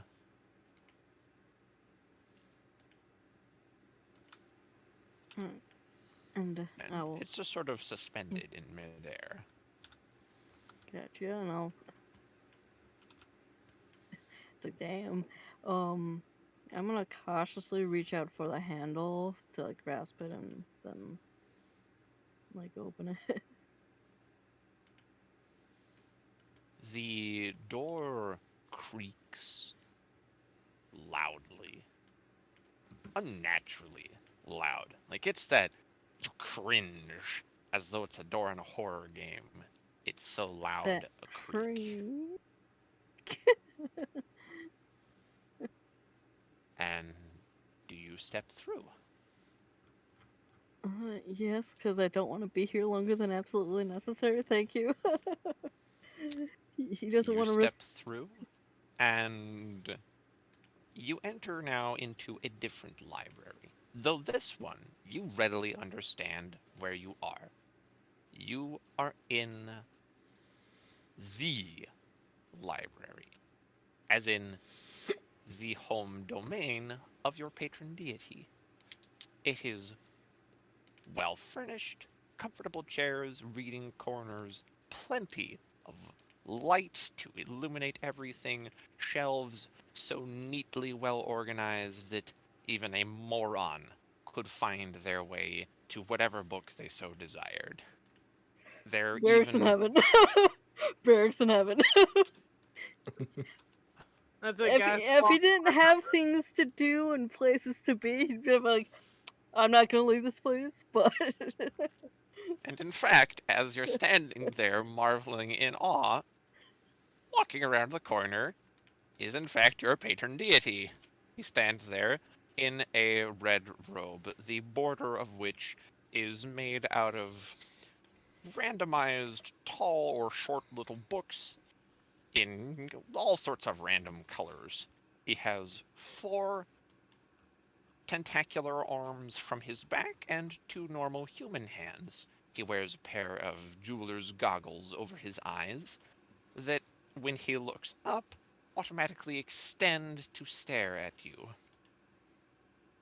He straightens his back, closes the book that he had in hand, holds it out, and another tentacular arm reaches from nowhere apparent, takes the book, and returns it to its proper place on its shelving.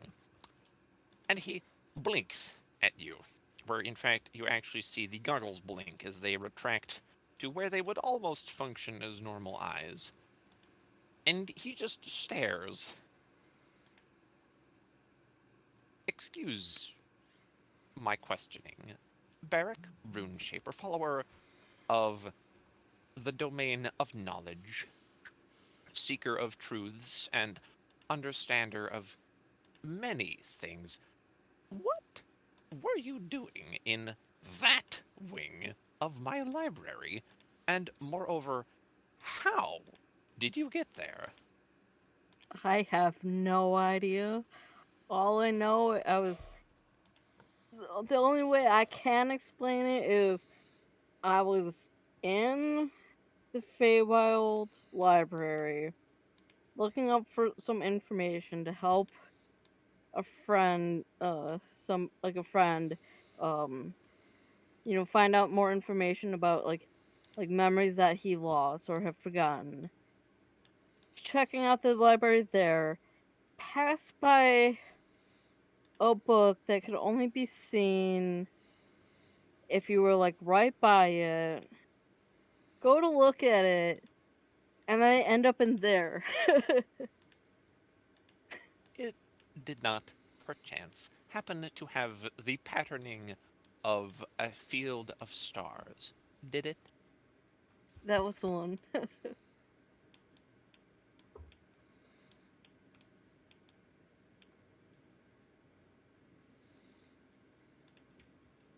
That was the book I saw. I'm just picturing the look on this god's face right now, just like, God damn it.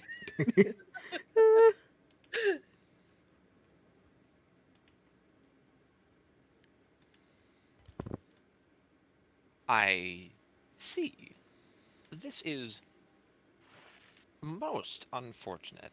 That is a very unsavory domain. I keep only dangerous knowledge there. Knowledge which, though it is beautiful, is better protected rather than given to anyone who may seek it, though it hurts my heart to keep any knowledge from anyone.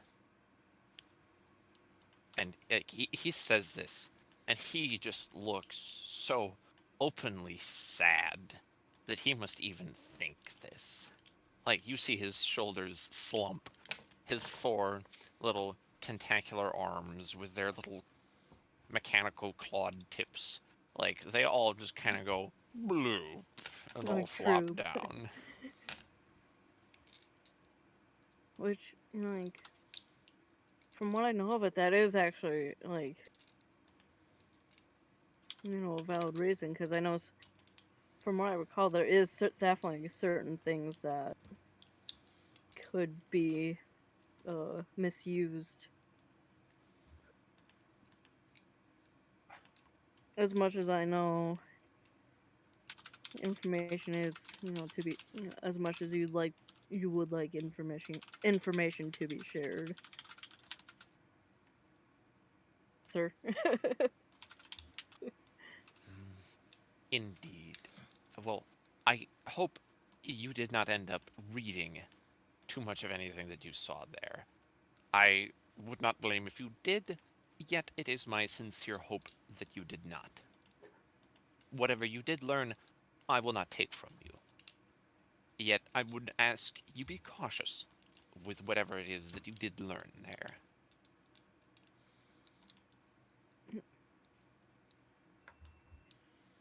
That is definitely something I could work on trying to do, is because I didn't manage to get much in before I got sort of chased. So I do have a question. Have you Mhm. learned everything from that book, which appears to be bound to your hand, pointing to, indeed, the book which is still all web sticky to the one hand? I was looking at it a little bit. Um, um I did figure did find some stuff that could be used, but I'm in terms of how to cast ritually cast something, but looking at it, it's definitely, as you said, it's a spell that would could potentially do much harm in the wrong hands. Here, if it would not be too much of me to impose, I would like to instead offer a safer tome, one which offers possible herbal alternatives to magical memory meddling. It has a terrible tendency to do more harm than it does good. Though, again, whatever it is that you have learned from that book, you are welcome to keep. Though, I would ask for it back. Alright, and Beric will definitely, with the bound hand that's, it has a book. He'll probably, probably offers it up to, he's got him. Just be like, goes to pry it off and just be like, here, you can have it. I'm glad, here, I'm offering it back just so that. he reaches over and takes it, and the webbing disintegrates immediately upon his touch, and your hand is free from this book. Yeah, I will gladly take any. I will gladly take any knowledge you would be willing to provide that could be safer alternatives to that information.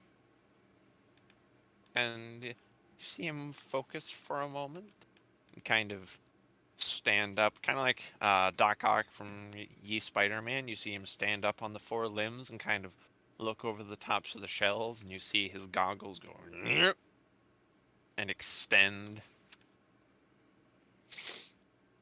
And then you see like a bunch of tentacled arms, like all kind of reaching up from above the shelves, kind of looking at each other, and then you see them all kind of pointing their heads around and kind of looking, and like they almost nod at each other a few times. Then you see one of them dive down, grab a book, and you see it all just pass from one to the other, from one to the other, from one to the other, till you see your deity take it in his hand, lower himself back down to foot level, bend over, and place it in your hand. There you go. This book will inform you thoroughly as to the many varieties of herbal memory restorative medicines. Will that be all that you may find in my dear library today, Barracoon Shaper? What? I know that was my original intent was to help my friend, that one friend with their memories. And I know some of the other information I was gonna be looking into down the line is likely gonna be far outside my current skill level 2 attempt. Although it probably wouldn't hurt to at least look into. Please tell me whatever it is that you seek, and I will do my best to find it and deliver it to you. Another of my party members is in a situation where the souls of their parents have been taken out of their bodies.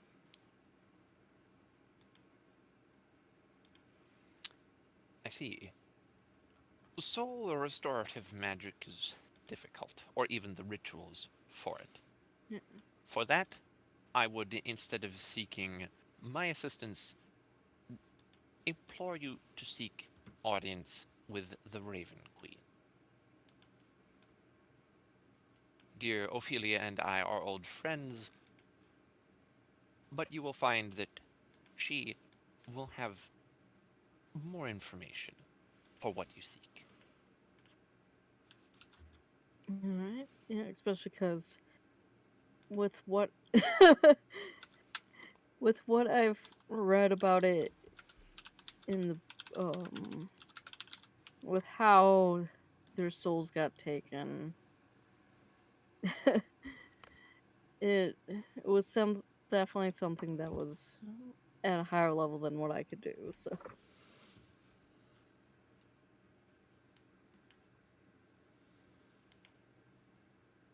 but yeah, would there be a good way to potentially contact the Raven Queen down the line? Go to one of her temples.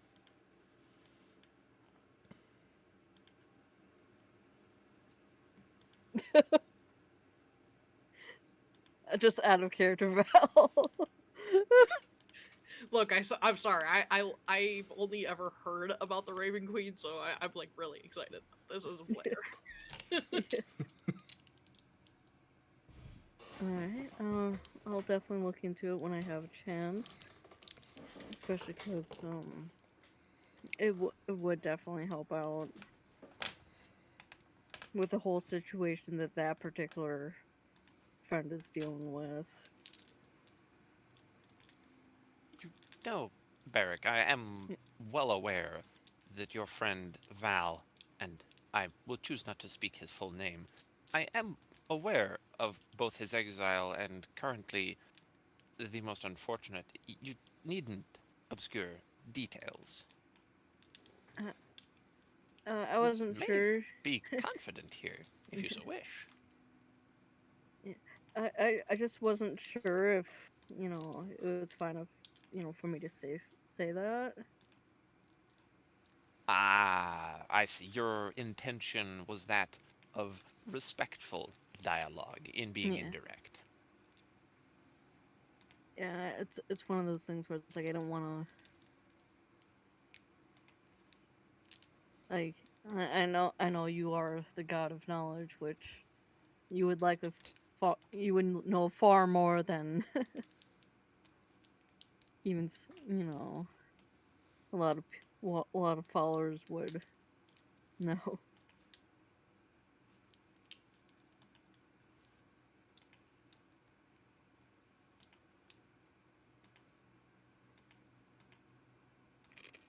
Is there anything else at all which you would wish to ask?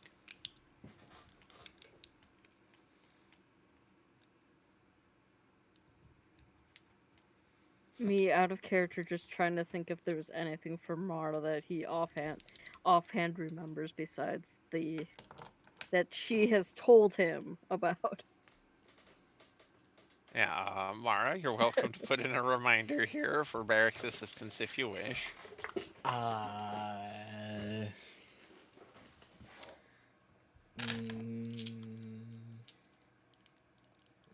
nothing I can think of.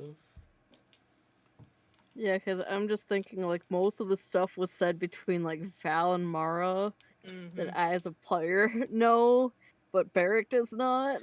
Yeah. Trying to remember everything Barrick is supposed to research on. So he asked about the memory thing, he got that. He asked about the soul thing, got the information for that. That's the only really thing he might want to know is about that crystal stuff, and we only have to, you know, hop over to Titty and hop over to the factory to know about that. The only issue is, I guess the only real thing I can imagine Barrick wanting to know, which is we have nothing about, is the secret ring. I don't think something so minor would be, you know, knowledge dog worthy.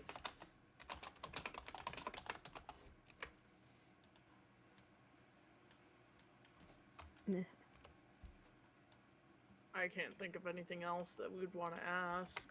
Unless you wanted to ask something about the facility, but I think that's still a thing that's pretty high up on the docket. Like, we don't really need more knowledge, we need people.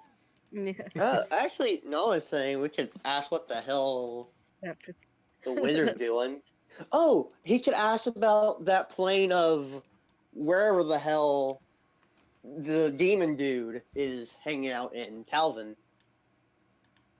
Ah, you mean fuckface? Got it. Yeah, he could ask about what that place is, where he's at, how to access it, etc., etc.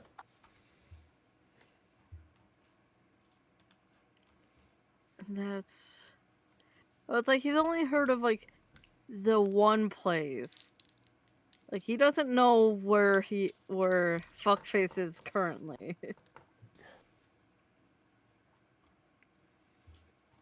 So we know where he is, we just don't know what that place is, to my information. Indeed.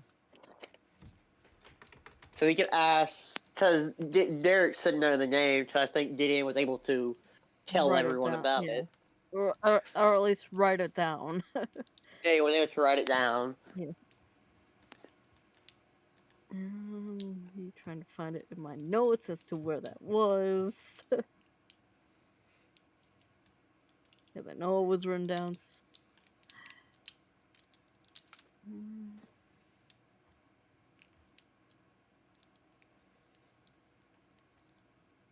Come on, notes. I know it's written somewhere.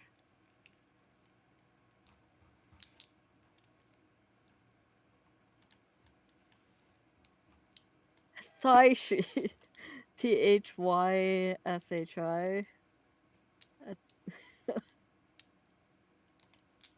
Alright, if you do wish to ask about that, you'll need to ask in character, of course.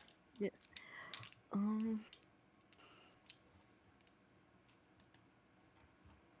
Another? Yeah.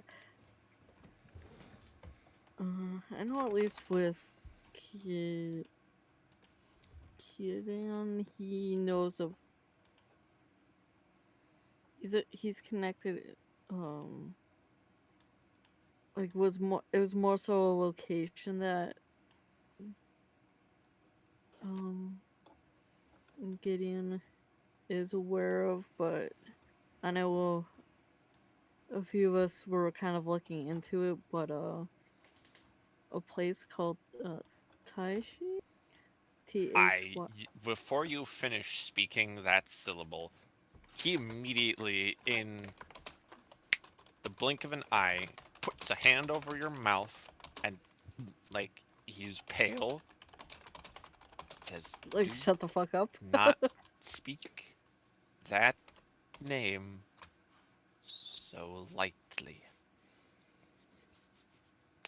Are you absolutely, unquestioningly certain you need to know what that place is?"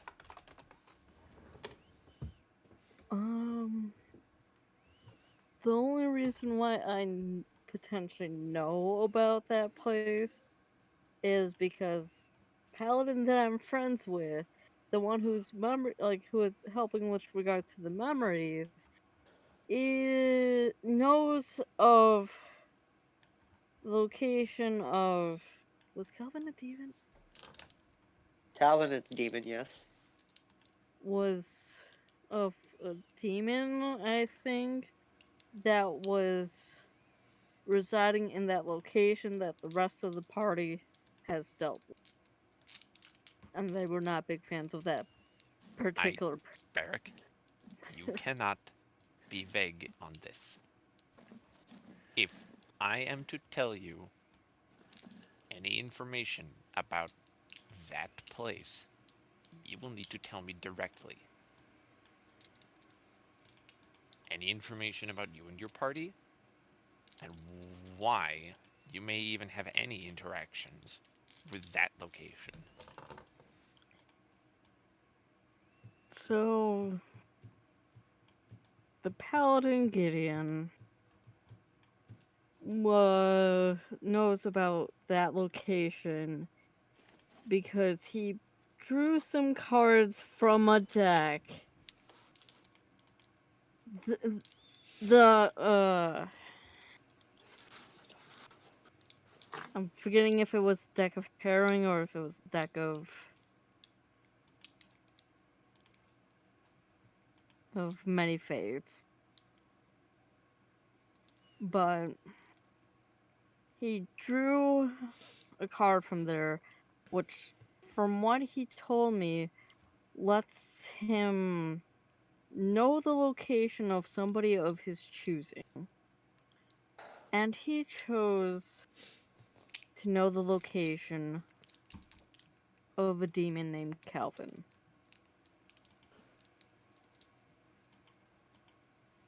And from what I'm told, that's where, like, the last known location of where Calvin is currently residing.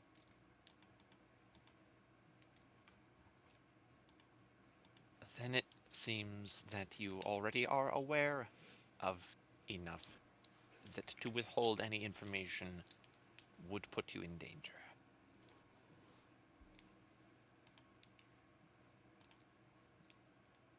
Calvin is indeed something dark. I do not know his affiliations with this dimension, yet that place is... One moment.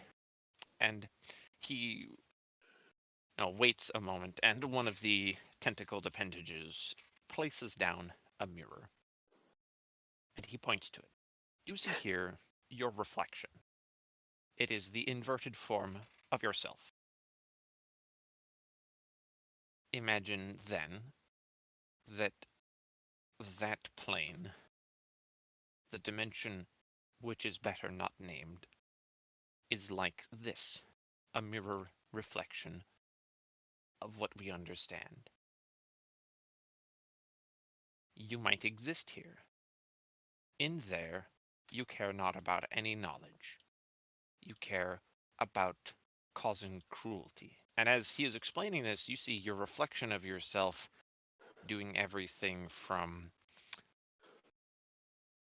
maiming a creature to murdering someone to skinning someone alive to grotesque things. Even just lighting a pile of books on fire for the sheer fun of it. It's You like, oh witness this god. reflection of yourself doing. This plane hates everything that our plane is. They are our inverse mirror image. It is a place that even existing there, breathing there, will sap your very life.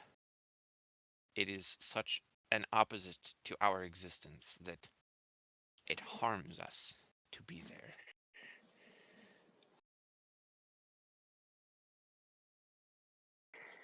That is all I can tell you for now.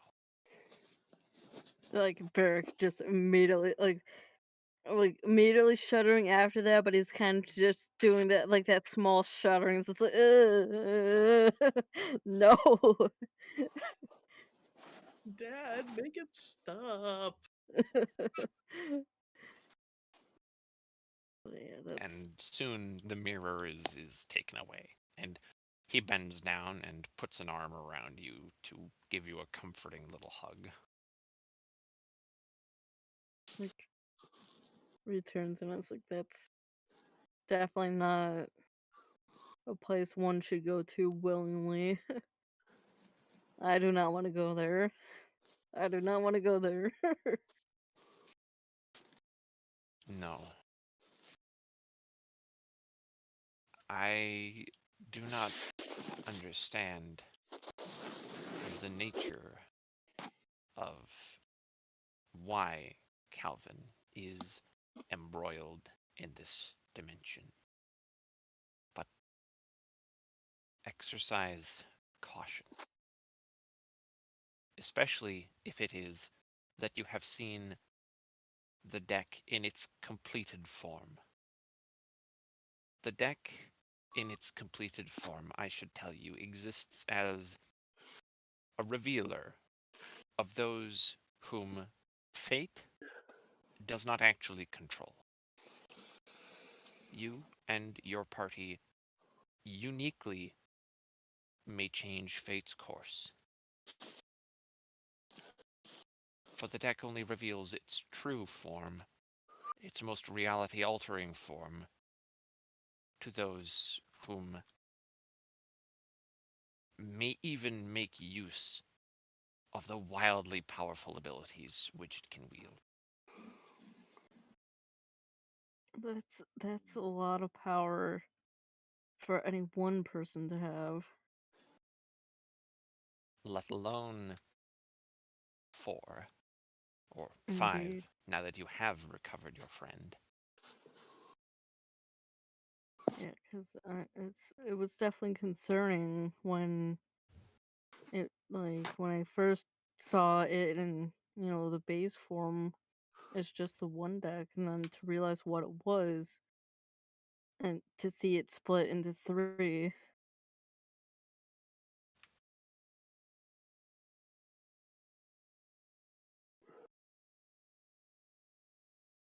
That's a lot of power.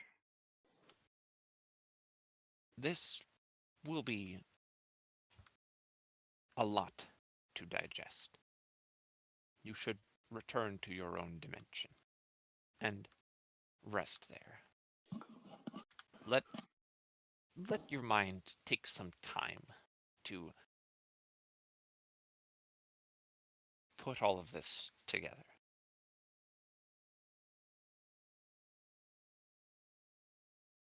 Yeah, after everything that you've provided for me in terms of information, that sounds like a great idea.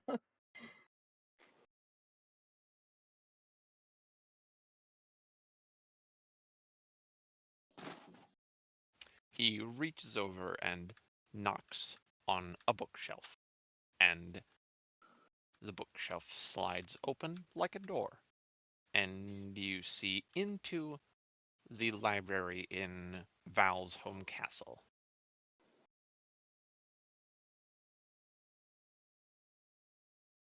Mm, As I go to, exit, it's like, um, if I have more questions I want to ask that I may not potentially find the readily available information for, um, how would I go about contacting you?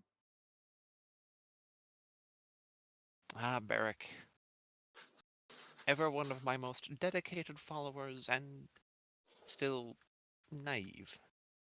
You need only ask a book.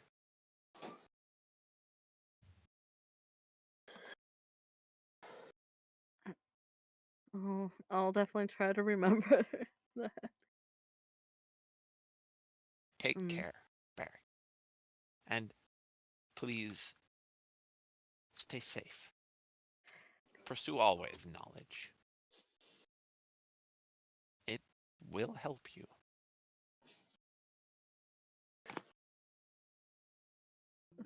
Thank you, and I'll go through the to go through the door that he made to Val's library and just be like, time to sit the fuck down. It's Uh-huh. like sit the fuck And down, pass the fuck out. yeah, do you straight up just sit down in like a chair right nearby? Just like in an out of the way spa where it's just like with his stuff like readily protected. It's like nope, nope, nobody touch my stuff. You sit down, you get comfy, and you are out.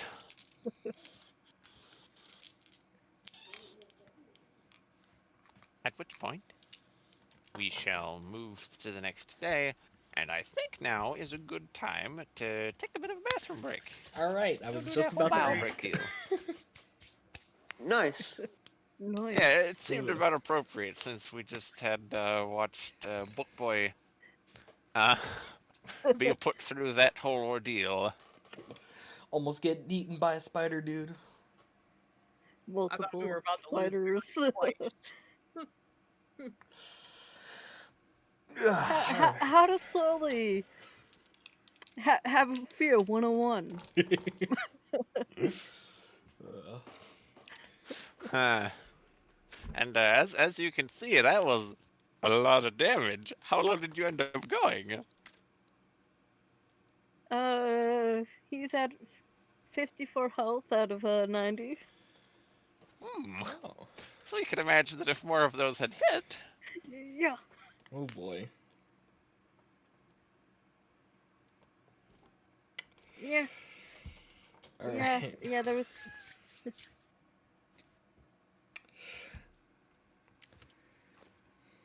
Well then, we will see you in about 15, 20 minutes, maybe 30 minutes, depending on how long this takes. See you soon.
guards train. After he shot 66 arrows in pure unimaginable rage, mind you. Yeah. Then passes out besides Mara. Well, they certainly think something calmed them down. Heh. And with that, hello, we are back. Hello. Yes. All right, so, I forgot to turn on the stream a bit earlier. So, to recap just that little bit, Mara and Val are wrapped around each other like pretzel. Pretzel wrappings. Yeah. Val As got in, some... Val had a very comfortable pair of pillows to sleep on, and Mara's unconscious body has gone cling. Big teddy bear. I'm imagining that Val just sort of scrambles to his feet and is like trying to untangle them. Super fucking embarrassed. Just absolutely embarrassed. Untangling the tail wouldn't be too hard. Pretty much as soon as he started getting up, he would just sort of like limply fall. And then just being like, sorry about that, Mara. She sort of just like stares up at the sky, just very, very sleepily. Food. She doesn't even seem to have registered what happened. I just imagine he just brushes his hair back and just sighs and is just like, of course you wouldn't.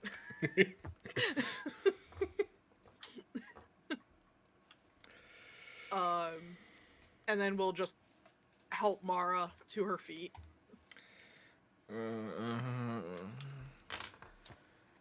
Hungry. Food. And she sort of wobbles in place. Very, very tired.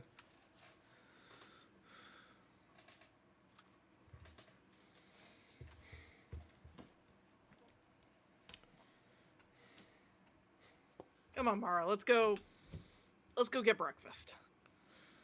Food. And he'll just and while like guiding Mara, who I imagine is just half leaning on him, he'll pick up his shit that he brought with him.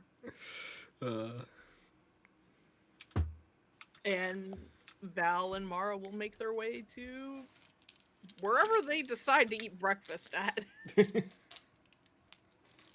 Which will probably be wherever Val decides to eat breakfast at, from the sounds of it. Pretty much wherever you want breakfast to be, you say, and there it is. We're just gonna say wherever the usual place that we all eat breakfast is. Which Honestly, that sounds like your bedroom anymore. I was gonna say there was like one day that we ate at a fucking dining table, so Yeah.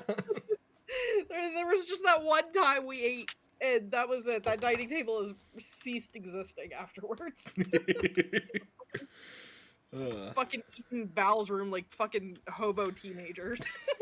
We're if not he like didn't the do that other himself. adventurers. Although, in fairness, I feel like Val took a lot of his meals in his room when he lived at the palace anyway, so I don't feel like this is anything like out of the norm.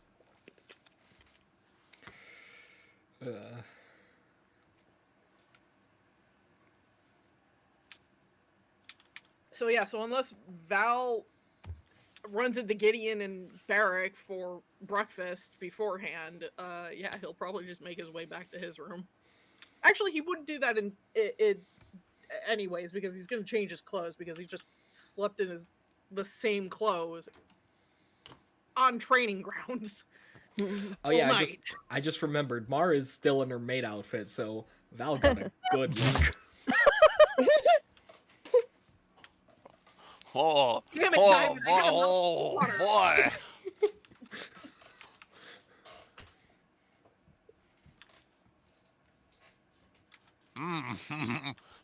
That spicy tea been spilled. Just glad I Barrett's mean, you guys would here. probably find like Gideon and Gloria relatively easy because their room is probably right near Val's. I I mean, can say he's up and didn't about. Val swap rooms? Oh yeah, that's right. But he would have had to have gone back to like his room if he wanted to get stuff out of his room, True. and then Barrack is in the library because he passed the fuck out in there. I mean, hey, if you guys all want to meet up in roughly the same spot, I'll just Yeah, let you. that's fair. Yeah. I ain't gonna be picky. Yeah, I guess. I don't think Val would go We looking even- for anybody this morning. He'd probably be like, they'll show up when they feel like eating. Yeah. Gideon would be there, I'll say. He just sort of glances over at Mara and Val. Sort of waves. A bit concerned glance over at Val. Mara's just vacuuming food into her gullet as usual. Yeah, then Barrack's probably like the very last to walk in, nursing probably a very large cup of coffee because Is that Irish coffee or English coffee? yes, probably both. It's like, you look at that, oh, there's alcohol, too much of it, and there's cream, too much of it. I mean, to be fair, needed after what he saw and was her told about.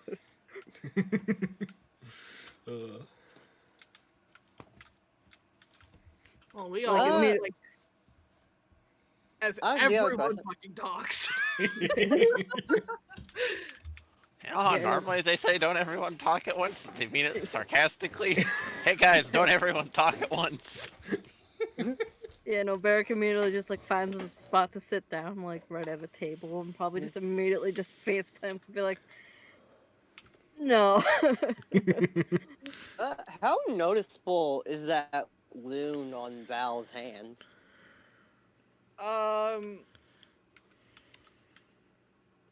I would say decently noticeable if you look. I would. Gideon, what's your passive perception? I'll give you the answer off that. His passive perception is 13. You would notice that his skin on his arm is irritated and looked like it had been bleeding at one point. Alright, no blood. Make it clear. And then poor Barrack, it's like he's not even paying attention. He's just like, ah. Like he probably notices it, and he's not paying attention, and it's like, Yeah. Val was gonna be like, Val's gonna just look around at everybody and just be like, don't we all look like a bunch of rays of fucking flowers? Val, don't you mean rays of sunshine? Pipes up, Gloria. He just dead stares her. No response, just dead stares her. She stammers as she's slowly just shrinks down where she's sitting.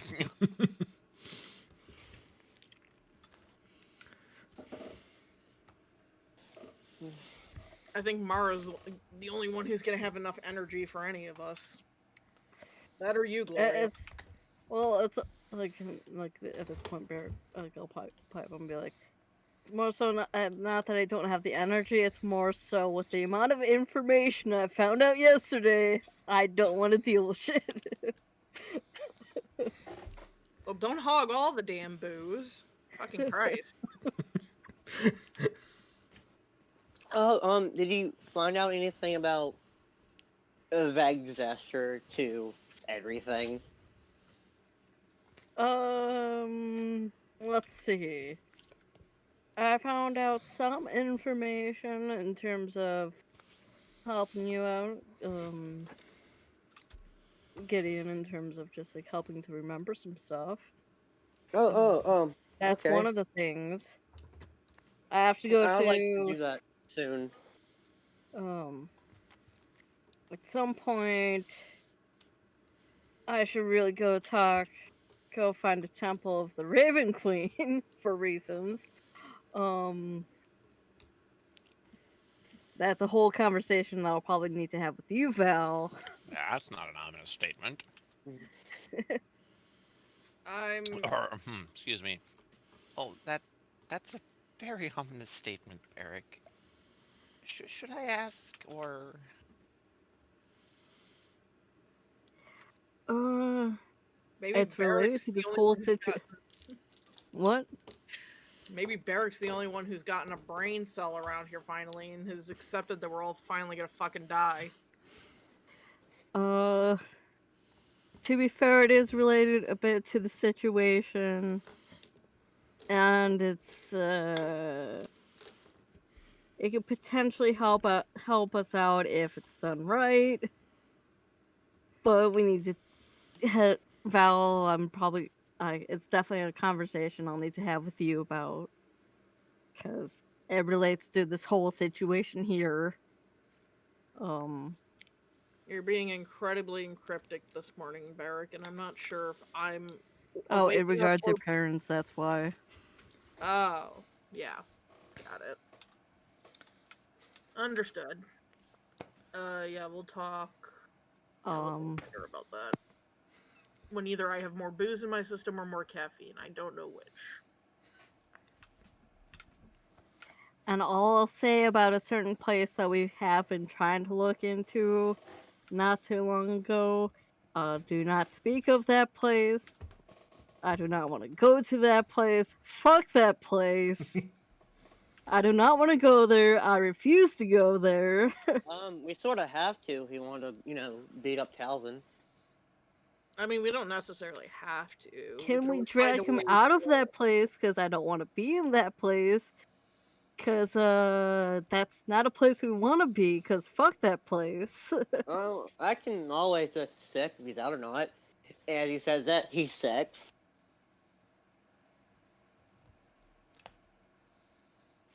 You just sort of are aware that Calvin is... So you check, and there Calvin walks into the room. He has platters full of all food. He just sets it on the table, takes the lids off, says, "Enjoy your meal, everyone. I know you had a very hard day yesterday, and frankly, you really deserve some rest. Here you go. I actually checked, made sure.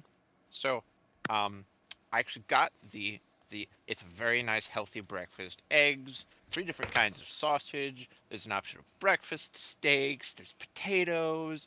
Let me tell you, I made a homemade gravy. There it is. It's actually very lovely. It's an original gnomish recipe. In fact, here's the cookbook I used. He sets it down on the table. There you go. Have yourselves a lovely morning. I also made 7 gallons of coffee, just in case. And he wheels over a cart, and there is, in fact, 2 barrels of coffee. He's like, oh, maybe that's more than 2 gallons of Calvin coffee. is here serving us breakfast, right? Yes. Okay. And, I have to make and sure I Gideon, was you going to are do aware this. this is actually him. He is standing here in this room. You are aware this is no illusion. Barrick, how much, what proof was that alcohol you just gave me? Because I swear That's him. Nani the fuck? Um, I'm Calvin, going back on to any sleep. other given day, I would be more than willing to jump out of this chair to kick your ass. Get the fuck out of my fucking palace. And take your yes, fucking sir. Yes, food sir. Oh, with you. sorry. Look at her. Ta-ta. Piss And he off. claps his hands 3 times and poof of any, smoke. any reason we didn't just, zump him or? You honestly think First off, perverted, you dirty bastard. What?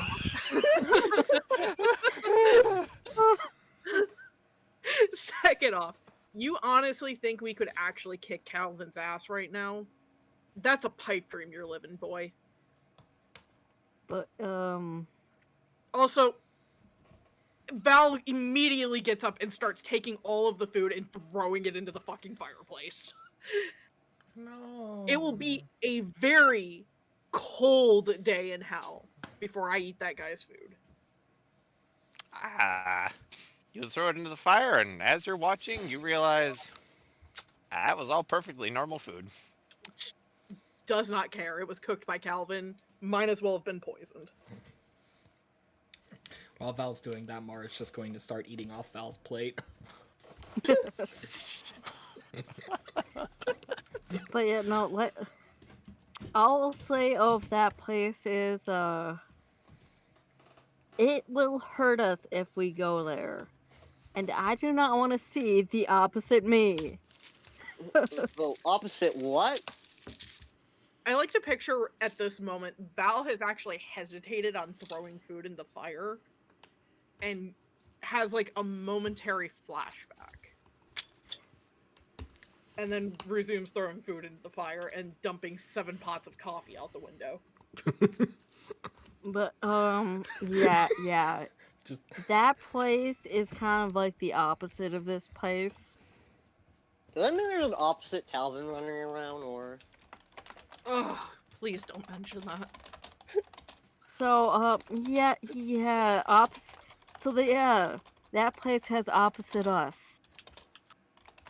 And it'll hurt us if we try and go there. Because, from what I saw of opposite me, yeah, no. I could probably beat my opposite myself. Was opposite you, Barrett, absolutely malicious and cruel to the point that you didn't care about anything? Just about, from what I saw. Very cool, very murderous, will burn books. Doesn't give a flying fuck about knowledge. Willing to destroy civilization and rebuild it just for funsies? Wouldn't put it past them. Mm-hmm. Yes, I see.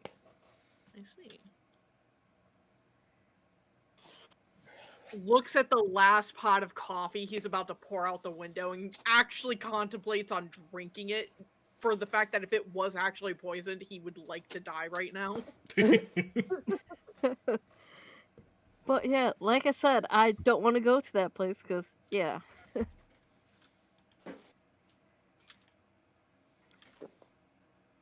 Well, we might have to.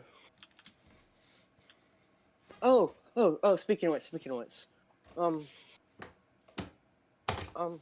What do we plan to do today? Well, Barrick, you said you had the information for me, right? I would like to. The sooner I'm able to remember, the better. Alright, I'm gonna give you some of the information that my god gave me, because, I'd rather use that information than, the potential fuck around and find out magic. Look, whatever the risk is probably better than being haunted.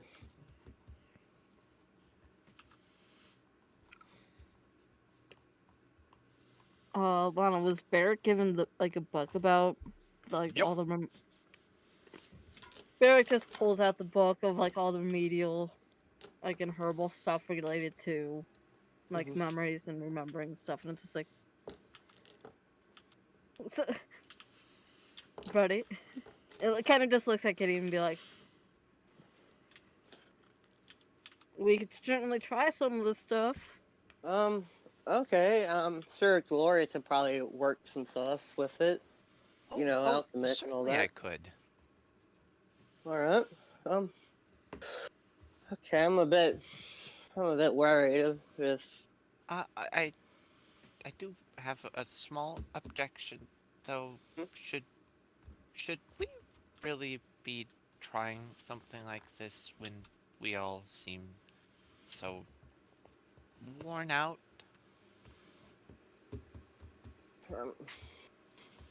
I just had like the first nap in like 5 days. I am ready to die or fight God. I'm ready to do this. I second that.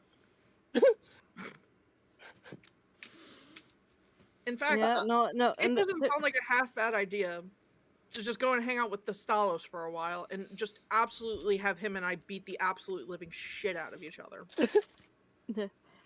but yeah, no, I'd rather start with this stuff than the a certain thing, a certain spell that I did find, because the potential to fuck around and find out what that spell is high.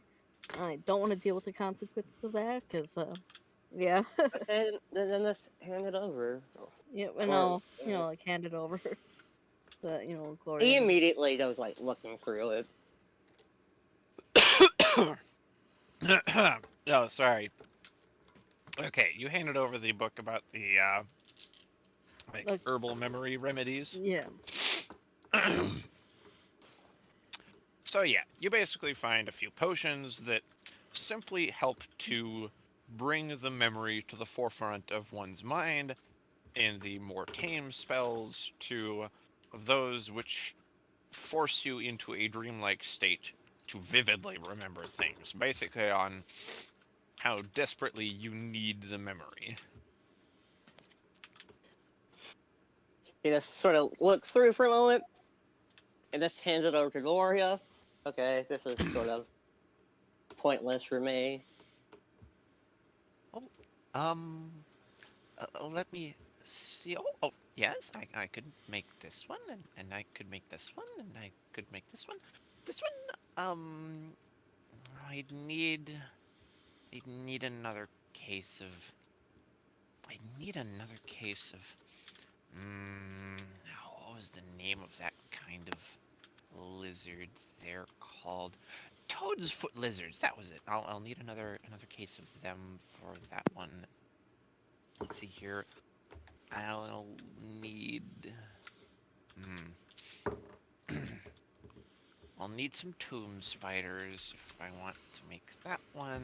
And it's going to be a bit tricky, but I could do it. Okay, I have most of the ingredients for most of these, but I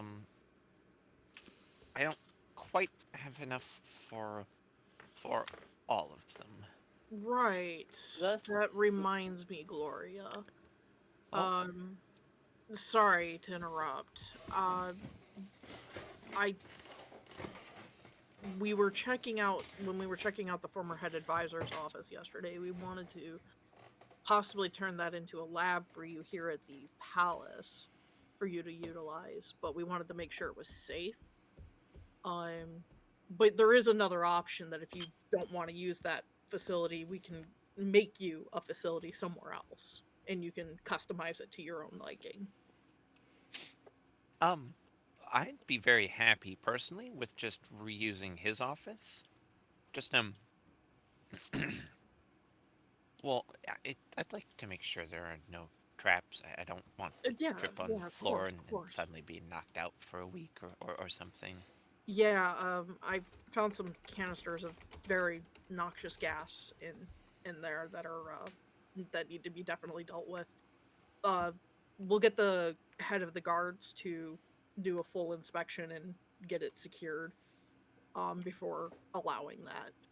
Um, but once that's done, that'll become your lab here, approved by me. Well, thank you very much, Val. That's very appreciated. It's fine. and go ahead. Just glad to have you back.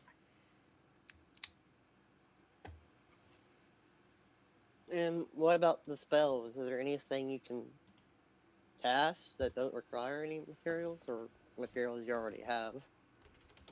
I could cast most of these spells, but there's just risks involved. What are they?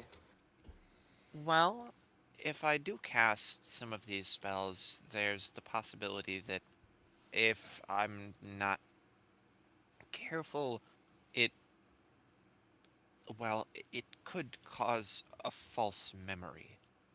The danger being is that whatever that false memory is, you could believe it to be true. I trust you. I trust you wholeheartedly. I just, I want you to know the risks. Right. I What is the least risk you want? Not that I don't trust you. I just want to know the options.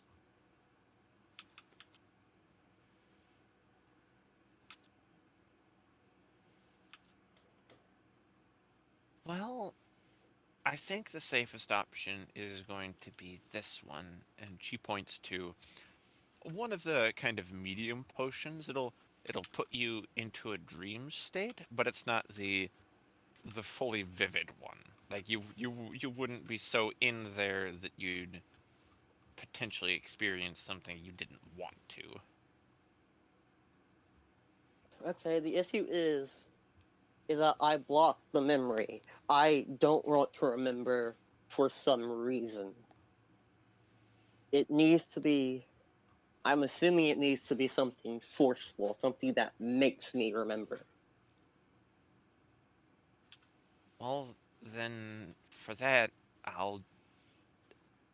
So what I would require for that particular potion is the venom of a tomb spider, and specifically the blood from, it's a specific kind of winged, I'm not sure how to describe it really. It's kind of like a snake, but not snake-like thing. And the only difficulty there is that it's very difficult to find the the winged snake-like thing. Right. Honest, really, somebody should have made a name for that. Oh well. So probably okay. I can try out the one you can already make. You know, I just hope thankfully, that my desire to remember trumps whatever reason I block it out.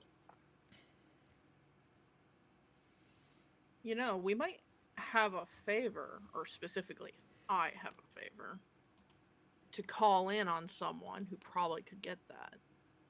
Because it's either he tells us where that is, or I kick his ass. I mean, would you really? Would you do that for me? Why wouldn't I? Oh, well, yesterday you seemed pretty angry. I was angry for a different reason. I'm not angry at you.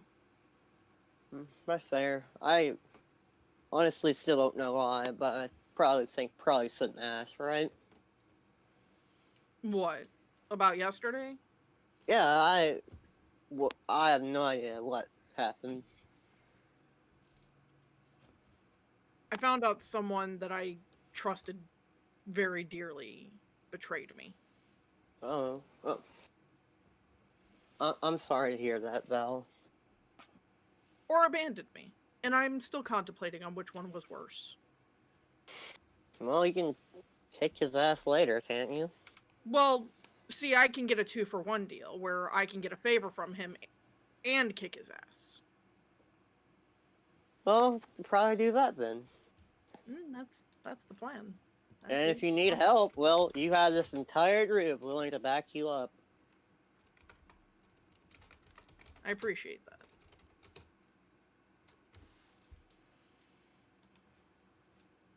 If only they knew. Sorry, I couldn't hold that in any longer.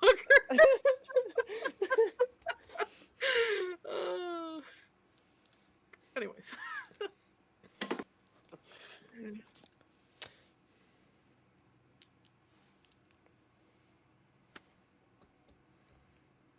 Hey Barrick. What? One, is there any coffee left? And two, are you currently like trying to protect it, or like, is there any protection in the way? I mean, you could certainly try some.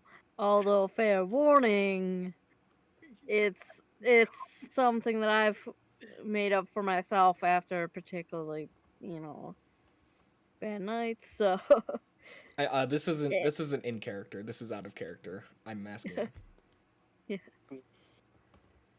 yeah, there likely is some left that All right. yeah, that Barrack has made. Then Mara is going to just like wait until Barrack's looking away, and then grab it and start chugging. Oh, good heavens.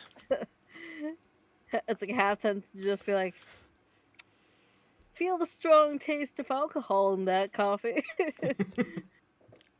I mean, sort of fine, Question okay. is Mark gonna have to roll a con save for drinking that coffee? Oh.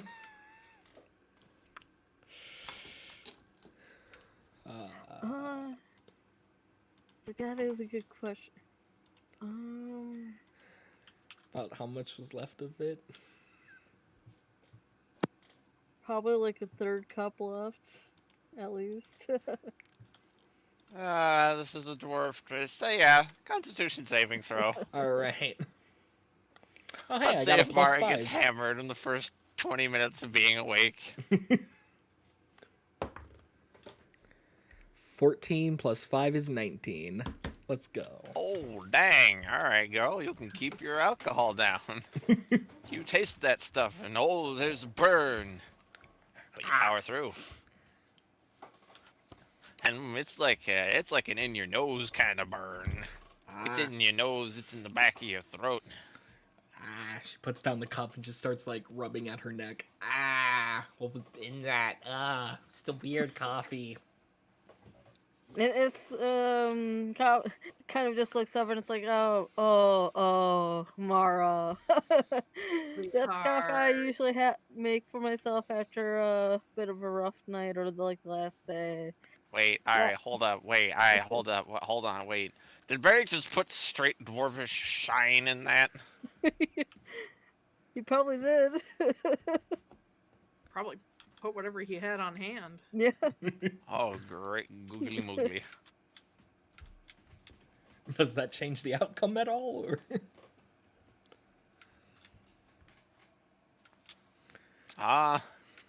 I mean, you still rolled well enough that you're good, just, Alright. oof, that stuff's strong. She starts All it does coughing. makes her more impressive. Yeah, I put a bit of some of the dwarven alcohol I had on hand into that. It'll taste terrible. Because it's strong. The leak to fear this wrong.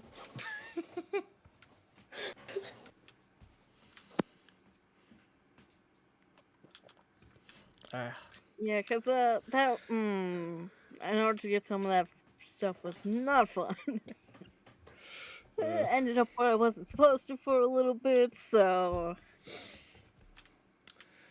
Not fun. So what were we talking about?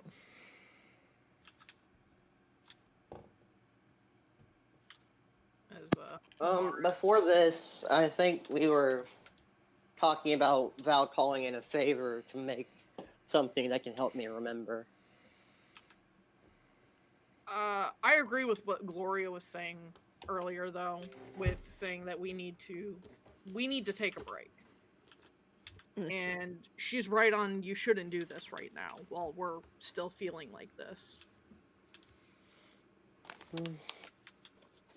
So I'm gonna call that favor in later, but don't worry, I'm calling in that favor. Well, if we're going to not be doing anything for a while, I can just work at the temple. Yeah, we're gonna chill for a bit. Yep. And then, Val, you and I, I'll Yeah, wanna talk to you you about. had something that you still wanted to talk to me about. Yep. Because I know this is something that's like I couldn't ask much more about. I'd rather talk to this with you first about the situation, about what I found. I'm assuming it's not good, given the way you're putting it. I mean, it could be good. It's just I don't know as of yet until we talk to some more people about it, and especially because it involves dealing with your parents. Yeah. Yeah.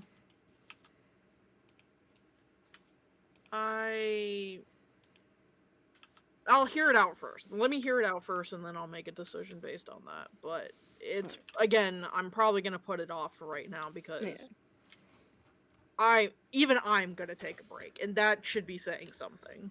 Yeah. I need to chill, and I think I need to rethink some things on my life before I proceed forward with anything.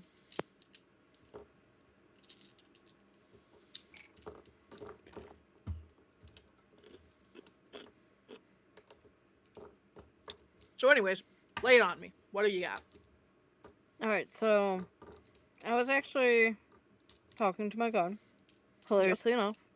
Mhm. And he knows of your situation with your parents. You know, the situation that they're in right now. Makes sense. Um he did say that although it is he may know a few things about, you know, potentially bringing them back. However, that's more of the field of um it's, field that I should talk to the Raven Queen about in terms of So that's how that seeing what would she be. knows about what the Raven Queen knows about bringing the souls back into their bodies. Lana, quick question then, out of game. Mm-hmm. Are you doing this based on the critical role Raven Queen lore, or have you altered it for your Oh, game? this is my own stuff. Okay. Um then that being said,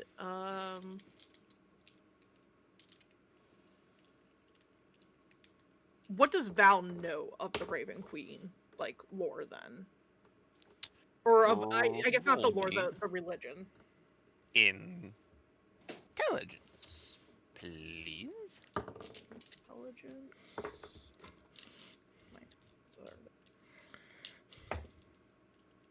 What the actual fuck? Rip. Dice No, hate you today. I didn't roll another that one. It's just rolling low tonight, and bad low. Like, not even decent low, like bad low. I got a fucking 5. So, Off I to assume dice he knows jail. it fucking is a religion, it exists, he knows nothing else about it. Or yeah. Yeah, pretty much. Great.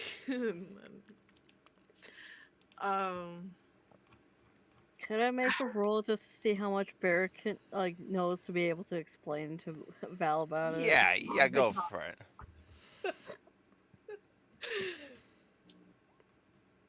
Not much better, a 9. God damn. Mm. Apparently the Raven Queen is a fucking elusive beast. Can I roll? Yeah, you can roll too. You want- Mara, do you want to join in the party? Yeah, fuck it, we let's have go. 8 people in the fucking Religion? religion based. Yeah. You may roll religion specifically if you wish there, Gideon. That's a 13. Okay. Well, let's see what you rolled. Alright. 13. Nice. Okay, so we have some on par knowledge here. Okay, so, Mara and Gideon, you actually have some knowledge. You are aware that her name is actually Ophelia. You are aware that though she is goddess of death, she also venerates those who do live and attempts to protect life in honor of her husband, the god of life. She is also the shepherd of souls into the afterlife, called the Golden Fields. though that is the extent of your knowledge. Well, I know her name, and that she's married to the god of life. Probably help because Detroit likes life.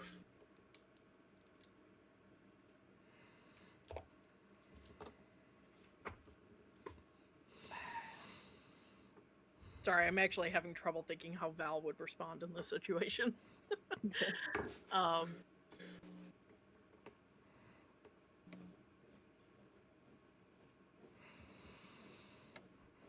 so,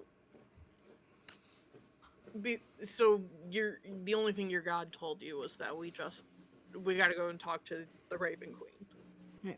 That she would know more about how to handle this, like the situation with your parents better. Because that he said it would.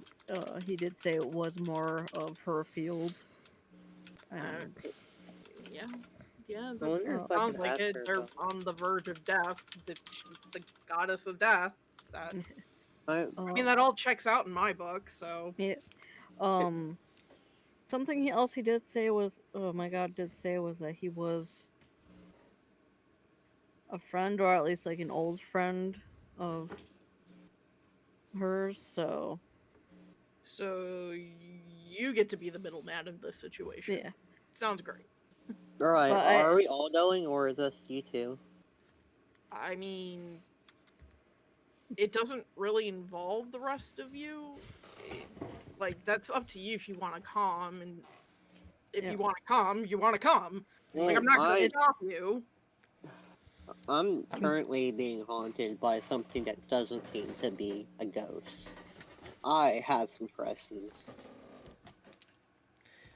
Then come along. Like, Yeah. said, I'm not going to stop you. Yeah, it's Yeah, just, that's I know, fair. I just want to. I'm No. with you all the way, Val. it's just I know I wanted to make sure to at least bring Val, because this is, it does relate to his parents. And It would No, no. greatly ease my mind for my country if I could at least bring one, if not both, of my parents back. In Yeah. which case, if that can't be done, then we're still back on track with what we've been doing, or Yeah. what I've been doing. What we've been doing, what I've been doing, I don't fucking know anymore.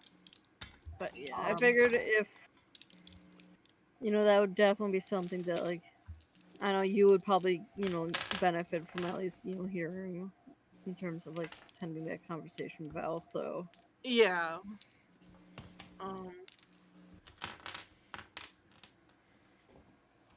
But yeah, so that's more or less what we just gotta go do, is we gotta go find Temple of the Raven and go Yep. there, talk to her. Sounds easy. We've talked to gods how many times now? Too many. Seems like a regular occurrence. I could walk down the street and talk to them.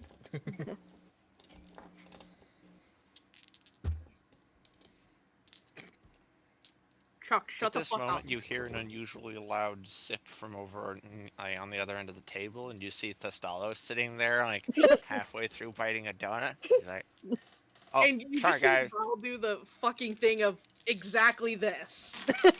just- this. Okay, look, guys, I heard him say I could go call Thestalos, and we could fight until we knock each other out. And I got really excited, and then I realized it was kind of an intense moment, and I didn't butt in. I've got standards. Hey, I kind of butt in on things. Whatever. Hey, guys. Hi, Hi. Mr. Godman. Hey, Thestalos, Mara, I like you. You're innocent. Actually, Alright. this is great Oh, it's timing. okay. I'm not doing anything with the Raven Queen right now. I'm halting that train right now. It's not leaving fucking station for a minute. However, I'm on vacation for at least until I fucking feel like it. The Stalos, I promised you a drink. We're fucking leaving to go and get a drink. I plan on binge drinking all day. Before you can even like go any further than the end of that sentence, you just witnessed Thestalos, who is full power sprinting across the table, just grabs you by your shirt, leaps into the air, and you both vanish in a pillar of flame. The Stalos knows how to make an exit. He was like, And- bye, bitches. And like everyone, your hair is all swept in the direction and is like staying swept in the direction of the window that you saw this column of flame just go whoosh out. And that is Val's exit, everyone. Good night, everybody.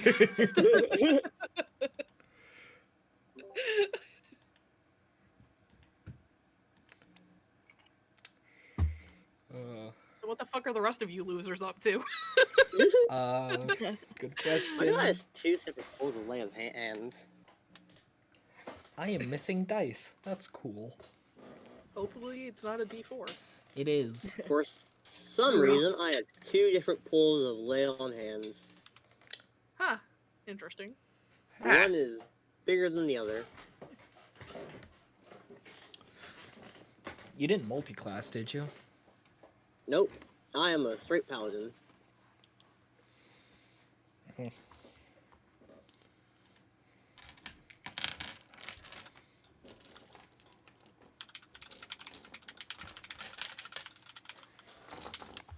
So guys, what'd you think? Is that already? Is Val in a pillar of flame just fucks off with the columns? He tells everybody to take a vacation. Alright. Okay. Fair enough, fair enough. That was pretty good. That was pretty good in the end. But I gotta wonder, man. You know? So, Mara, Barrett, what do you two intend to do?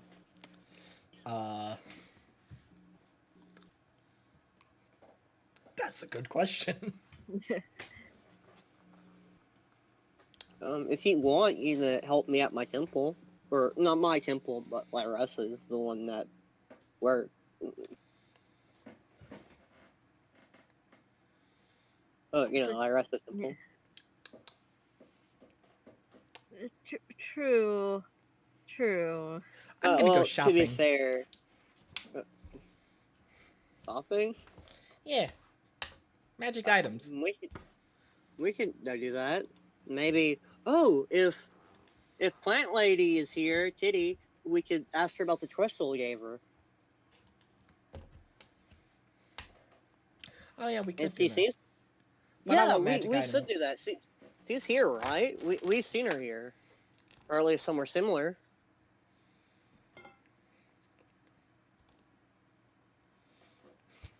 Barrick, have you met her? I think I might have met her like twice. Alright, we need to go see her and ask about the crystal. About the one that she fixed up or whatever. And then I know there's something that I know I'd like to look into personally. That I'm gonna go to the library for, so. Alright, I guess me and you are again. As you look back tomorrow, she is already halfway out the door. Okay, Gloria, do you want to come along? Or are you okay with the lab? Well, sure. I'll come along. Alright, okay. Let's look at him. And she hops up from the table and she wraps her arms around one of yours and just kind of leans up all cute against you. Alright, let's see if we can catch up tomorrow. Hopefully. And he just sort of like pats her on the back of the head. She kind of takes one of your wings and extends it. Says, "I'm pretty sure we can catch up if we want." That's right. Kind of flexes your wing up and down with her hand. You fly too, remember? Okay, let's go. And he just sort of stations after Mara. Yeah, Mara, behind you, you hear flap, flap, flap, flap, flap, flap, flap, flap, and you see Gideon and Gloria both flying toward you. Oh, hi. Hi. Gloria goes scoop and picks you up. Ah. And you are now flying. Whee! Nice. All right. Can they see the stop? Kind of takes you a minute, and you look, and at first you don't like really see it, and then you kind of see what appears to indeed be a shop, like walking on tree legs quickly. It kind of freezes as like you notice it there, and you see it slowly sit down and Ah, kind of settle into place as though it always belonged there, although definitely looks like it's kind of in the middle of this of a street. Barrick said he was gonna be going to the library. Yeah. Yeah, if I Yeah. remember correctly, anyways. If we left him behind, I'm so sorry. Yeah, Well, I hey, said I was thankfully gonna all check some. Dragonborn have wings. And let's imagine Barrick sprinting after them. Probably stops after a moment and be like, "Why am I chasing them? I could go to the library. In fact, fuck that, I will go to the library. Gotta get me some good books and sing about getting into." It's like, oh yeah. Also, that reminds. It's like like that thought of, oh yeah, that reminds me. I should talk with somebody. Cough, cough. A certain publisher. Cough, cough. What's Barracan? What's he up to? Mm. I mean, in fairness, Barrick has like months worth of like fucking research that he can utilize. I'm sure he can whip up something pretty lickety split. Yeah, and just be like, the certain publisher just getting a call and be like, "Yep, who's this? Hi, hi. Here's 6 different you know book ideas for you. Merry Christmas." He'll call me for like a week.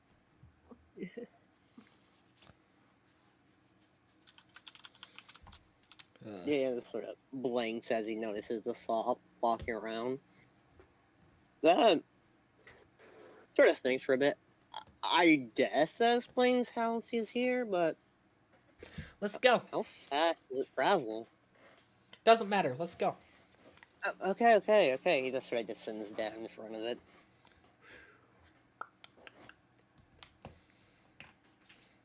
Mara trots right up to the store, pushes the door open.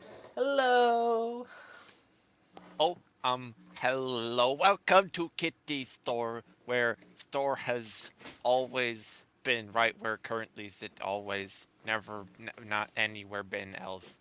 Definitely always right here been. Hi, I'm Kitty, how do? You don't remember me, kitty? I do remember tomorrow with the fun tail, hey tail. And Wee. she kinda takes your tail and circles, poke, poke, poke, poke. Wee. But what can do for you? Gideon wants to know about the crystals, and I just want some cool magic items.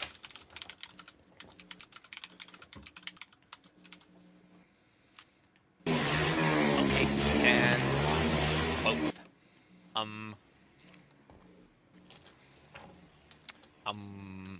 But hold on. Brain is difficult. Hold on. Okay, and she kind of freezes in place, eyes staring off into the middle distance. And then Gideon just sort of doing in front of you pops a vine that is holding the now repaired crystal. He immediately grabs a hold of it and looks for the... What was it? The embedding? The message that they couldn't read before. Or whatever that was. The engraving on it simply reads that it was produced in the home kingdom of Val, though it also bears another signature not present on the other one, and that is one you cannot read. Right, I physically can't, or I don't understand it. I are incapable of reading. Alright. Mara, can you read this? Points it towards her. She goes to try and read it. Mara, you understand it just fine, and are aware that this is text written in the Auroran language. Auroran. As you're looking at it, you realize, oh hey, this is the maker's mark of this place here.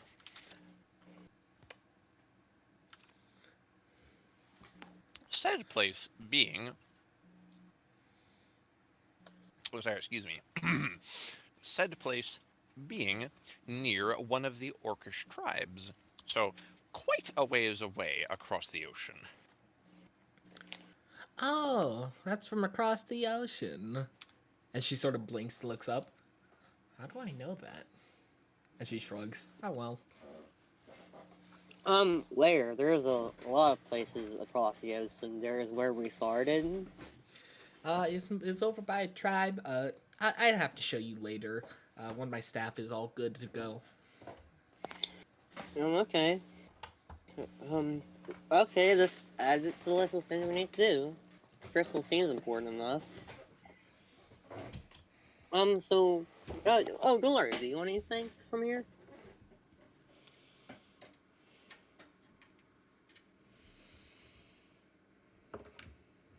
I mean, I could get something, but I don't actually, I don't know where any of my money went. That's why I'm the one to ask. I do have money. Paid for Mara's stuff last time.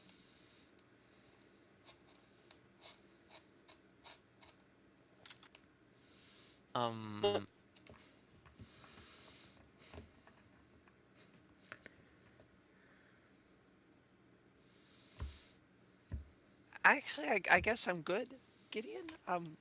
So I don't think I really need anything. Alright, I should probably get something for Barry. Like, I don't know how much stuff he has, but... Mara, what do you think Barrick would like? I don't know. Okay. He's, something to write stuff down, something for information. Okay, go ahead and get whatever you want first, Mara. Okay, what cool stuff you got, kitty? Oh, Kitty has all kind of lots of thing. Kitty not even know what all thing are, if very honest. But can of course sell you all kind of thing. What would like just need shines, please? Okay, I got plenty of shines. So, what cool things you got? I want to see. Well, she kind of claps her hands, and the various shelves made out of leaves appear again. She kind of looks through. She kind of waves one away, and a different one appears, and she's like, "Oh, okay. Have all kind of fancy clothes. You do not armor the wear the you don't not the armor. You were the maid.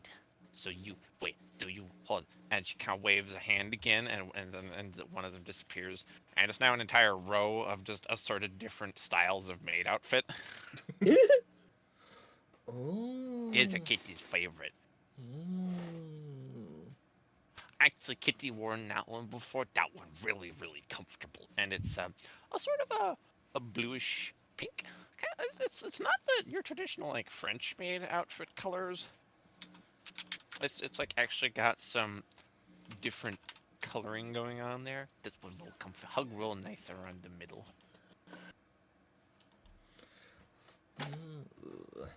She sort of like grabs it and holds it up to like check it.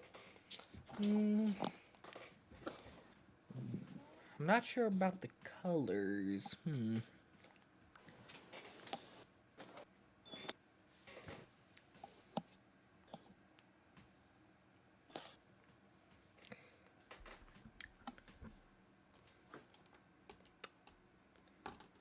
Mind if I try it on?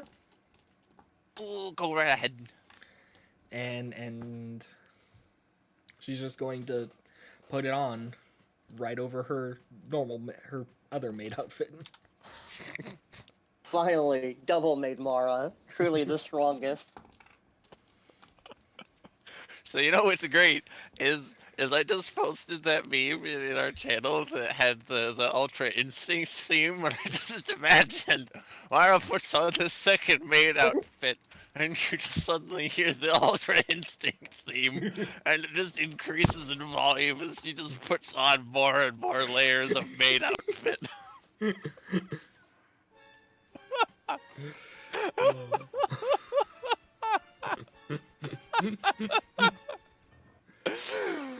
Oh, golly. Oh, anyway, that's what it looks like. Oh. Okay. What do you think? Look very cute. You said it was the pink one, right? Yeah. All right.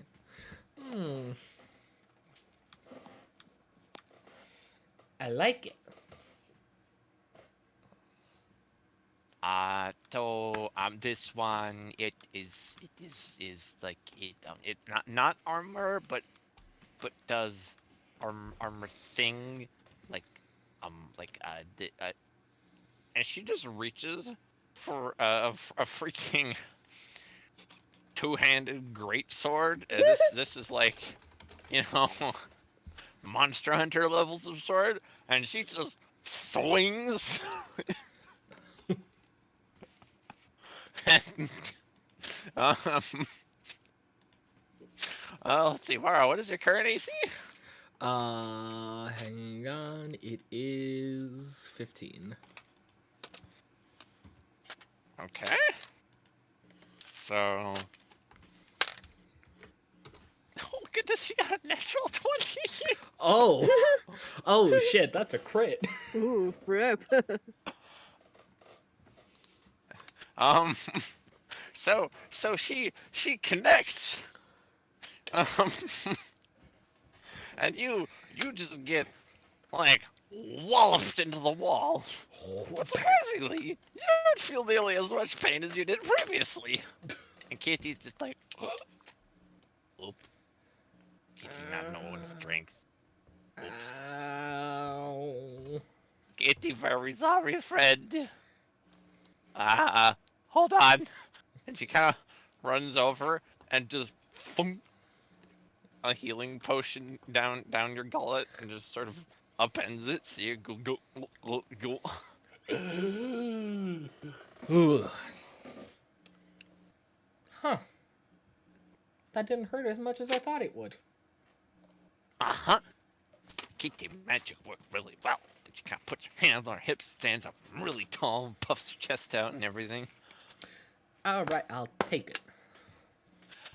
That one was actually really hard to make, so I gotta trade.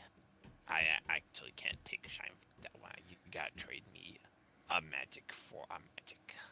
A mat? Oh, okay. And she It's really good. I can't just take shine for.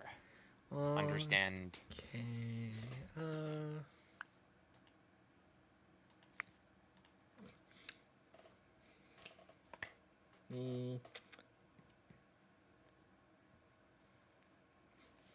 And she sort of. She's going to take off the. Or no, she wouldn't have them on. She's going to reach into her bag and take out the gauntlets she got from the vault and goes, "How about these?"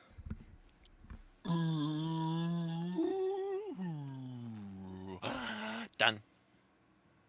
Okay. Here you go. Oh wait, didn't give the rest of it. And she runs over and hands over a pair of matching little cuffs and a hair bow and a cat tail belt and a pair of cat ears. Says, "Hold kit, here you go. Oh. You can match Kitty." And she Yeah. kind of reaches up and boinks at her little cat ears and her cat tail. And she quickly puts it all on. Yeah, made Mara 3.0.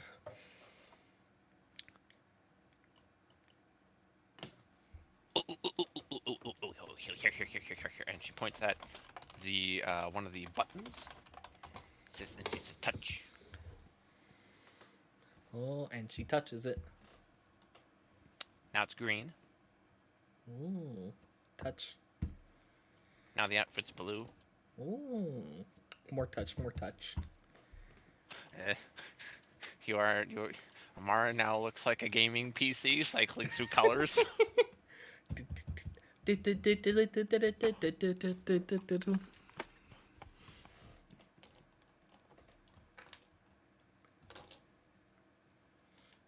Yep. So. How many colors does it swap between? Yeah. Ah, so it can be any color. Okay. Yeah, pretty much. All right. You said your AC is currently a 15, is that right? Yes. Your AC will now be upgraded to a 16. Ooh, +1. Let's go. Nice. All right, hang on. Magic made outfit. Now I gotta remember how the fucking Roll20 custom items work. Oh dear. I did not realize this would cause you pain. Wait, alas. hang on. Is there +1 armor in the? Oh yeah, you could just take a random +1 and just rename it. Yeah. Let's see here. Not adamantine armor. Definitely not. Oh, holy cow! No, you ain't got that shiny of gear just yet. Whoa there. Modifiers AC +1. There we go. So half plate armor +1. Drop it in. Boom. Right. I've been muted this entire time. Oh my god. Oh. Oh no. Whoops. Rip. Magic made outfit. Boom.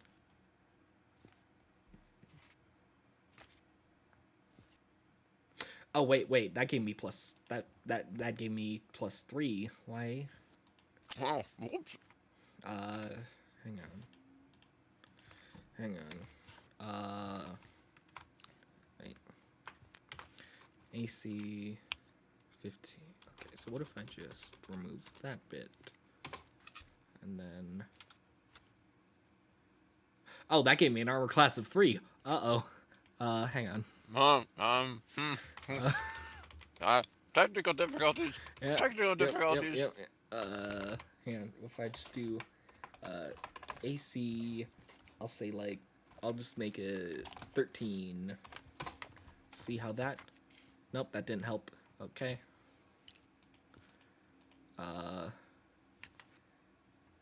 +1 bonus to AC while wearing this item. Well, that's not. Okay.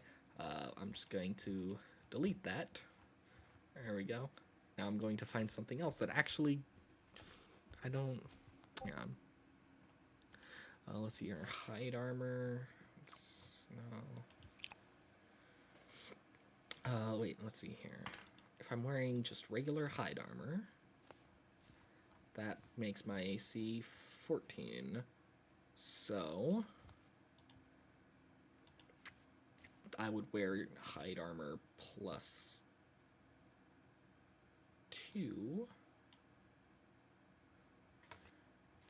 16. There we go. There we go. I figured it out eventually. Magic made outfit. Boom.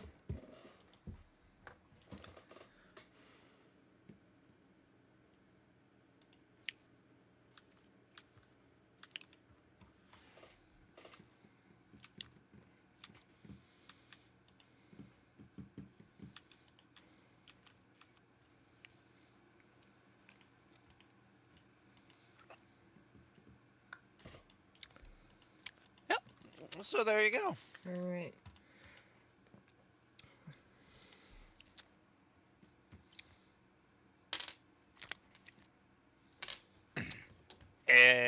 Anything else that you wanna look for? Although, Kitty, very sorry for Bonk. That's okay. What? You got any other cool magic items, like one I can hold? Hold? Yeah, you know, like, I don't know, some sort of magic rod or something?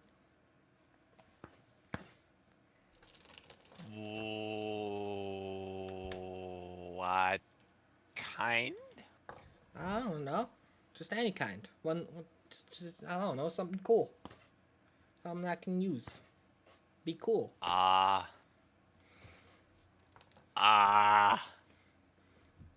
sure any kind. Yeah. Okay. Oh, God. And, she waves away some of the branches. And there are certainly some rods of various sorts that can be held. Be held, rather. God damn it.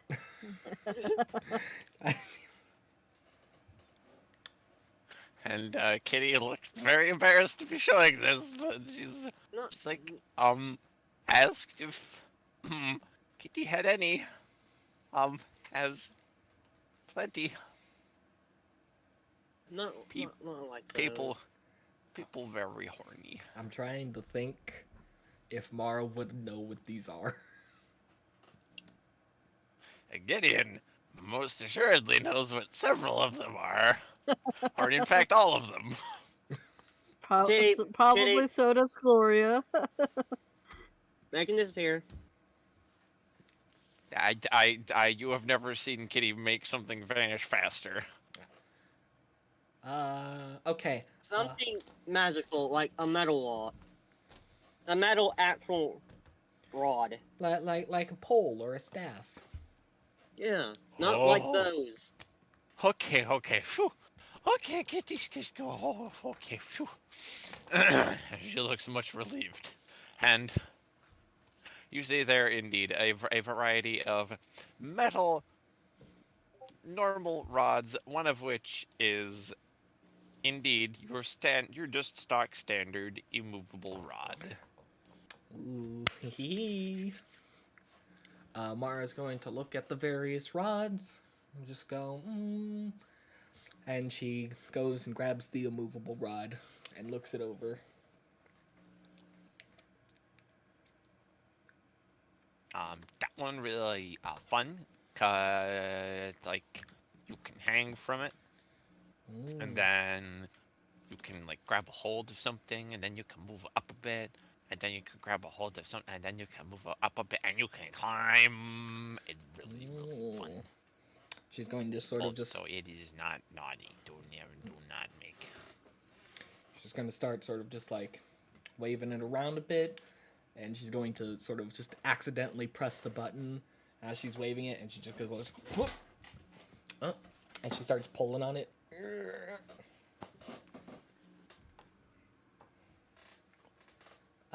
He doesn't move unless you try really, really hard.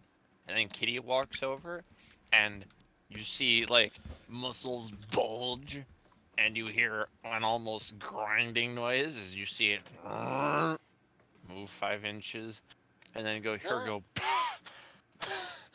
Can I try? He asked a bit curiously. Oh, kid, try, but difficult. Hang on, Can I try? I gotta double check something real quick.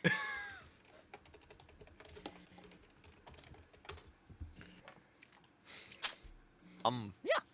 Kitty said, can try. Gideon walks over and tries pulling on it. Okay, make me a strength check. 17. Nope. You haul and you pull and you tug and nothing happens. Ooh, okay.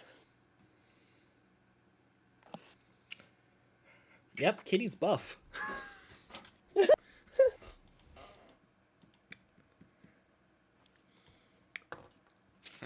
I think we got that when she managed to hit Mara so hard she was literally thrown. Okay, but to move an immovable rod, you need 8,000 pounds of force.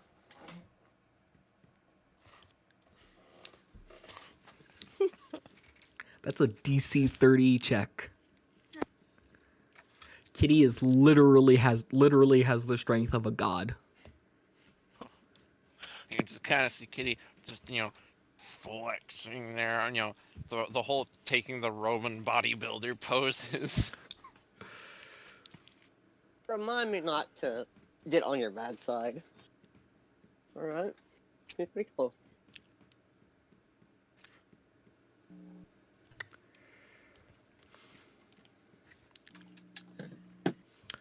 So how do I turn it off? Kitty skips up, and boop, the button, and the rod goes clatter onto the ground. Oh, she picks it up. All right, I'll take it. That one will be. Looks at her hands. Start to see her kind of rapid counting fingers. 300.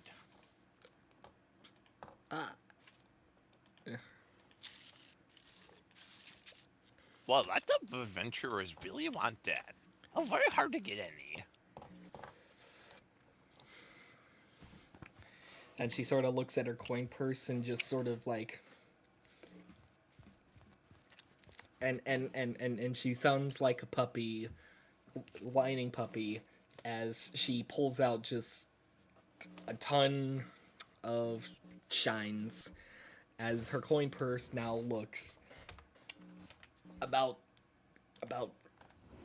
a fourth of the weight it once was. You don't have to buy it. But I want it. Well, what would you use it for? I don't know, but it's cool. I could like use it to climb, or I could, or if something's moving and we don't want it to move, I just put the rod in front of it and then boom. If you have tow-free hammock anywhere. Ooh, I don't have that kind of money. Oh well.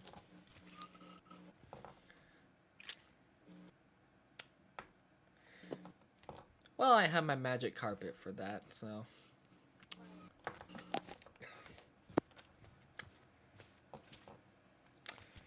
Anyways, I can't wait until Val finds out that Mara traded in one of the items from his family's vault for a maid outfit.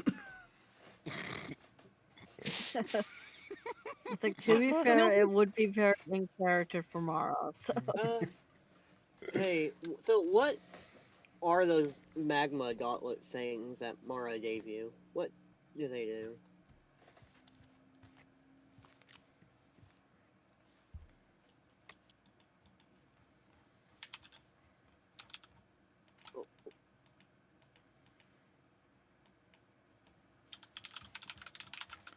Oh, that's a tap tap. Oh, were you asking me? Yeah. Oh.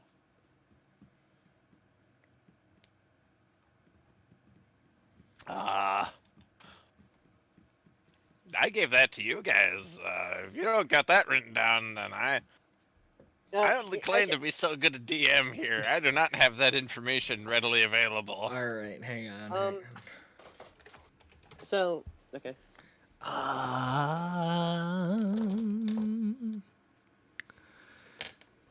Oh wait, it's probably in DMs, maybe. Gauntlet.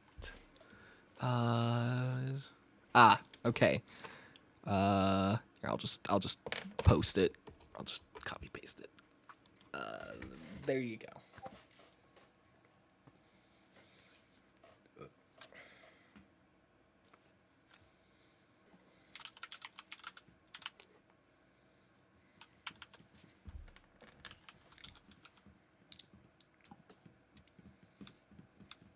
Um. Oh yeah, Kitty. Did you learn anything about the trestle when you were repairing it? I'm gonna be honest. I could fix it, but I have no idea how it was made. That stuff, weird. Okay. And Mara, you certainly traded the gauntlets. Those are, not ours to give. Val gave Can them I to me, trade so something they were for it? mine. So they were mine to give. That's fair enough. You want me to trade something back for it, Kitty?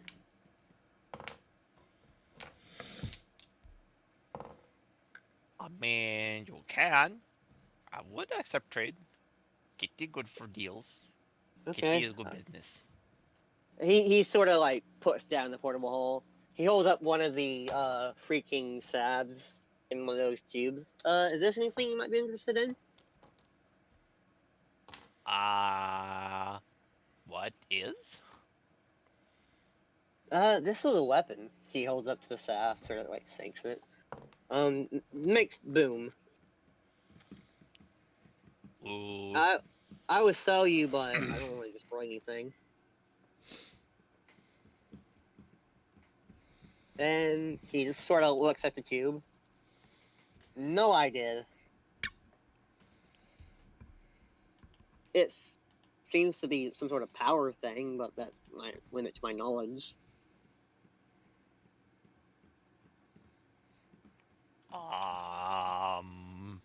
Could do trade? Uh, Ah. I think I have something that you might be a lot more interested in. If you're not sure about this one. Okay. He pulls out the magic water.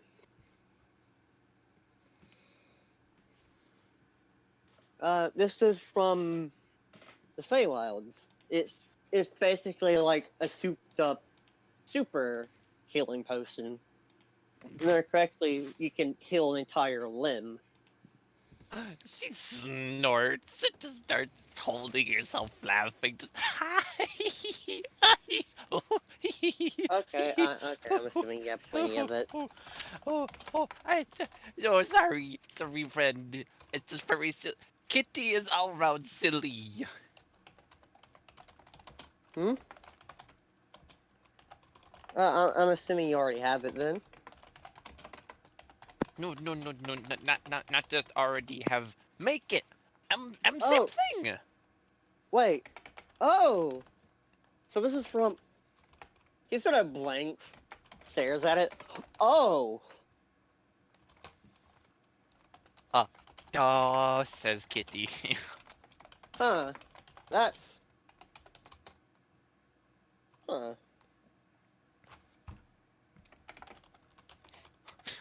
And then she snorts and says, he is It's milk. like... He just slowly puts it back. Not really. No, Kitty is doing joke. Kitty is bad joke. Don't mind. Okay. We did actually get this from one of your people. She calls herself Elle. Uh-huh. Oh yeah, she was a nice lady. It's very. She and I enjoy friendship. Your friends? Mm-hmm.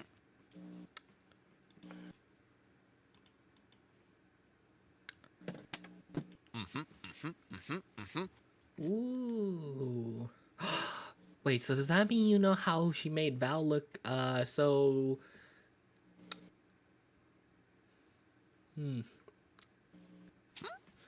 when when we first met her, she took Val, and afterwards he looked like he had slept for 100 years. She coughs and kind of clears her throat, and there's a very distinct blush, and she's like, Kitty, you have no idea. Oh. Not any idea, not even little bit. No. and she makes eye contact with Gloria and is shaking her head all the more. If you So say what so. do you want?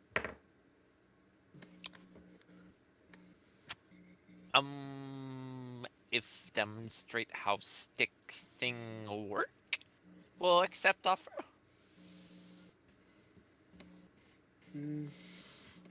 Okay, I can give you I can give you the sick thing. So where should we go and sell it off? I don't think it'll be safe to fire this off in the city. Oh, you already saw. She just kind of shrugs. You feel the entire building sort of shake and rumble as it stands up, and you just feel it start walking, going ba-dum, ba-dum, ba-dum, ba-dum. You kind of feel yourselves like the sensation of dropping in an elevator as it extends, steps over the wall, steps over the wall, keeps walking, and then settles down. Says, okay, outside city now. It's safe. Okay.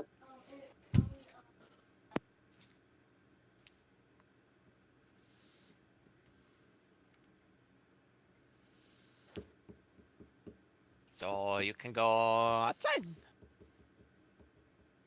Alright, and Gideon goes outside, taking along the whole cube thing and the funny pole. Okay. Gideon goes to do the beam thing. You know, charge it up, then release the blast. He just points it up to the side. Or any, well, what does it look like? What's around them? Woods. It's an Woods. open city. Elven City. Don't want to make, you know, Plant Lady mad by destroying a tree, so I'll just point it in the sky.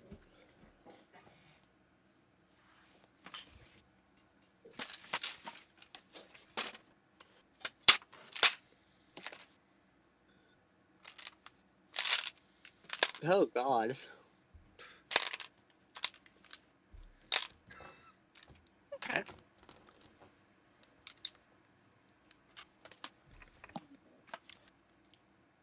It flies up into the sky. After you press the button, you see the brilliant flash of light, and you see this bolt of highly destructive energy shoot off into the sky. Kitty's like, ooh, pretty. What'd it do if it hit something? Hurts. Bad. God Well, actually, we don't have damn. it use it on anything living, but the one thing we did use it on was destroyed.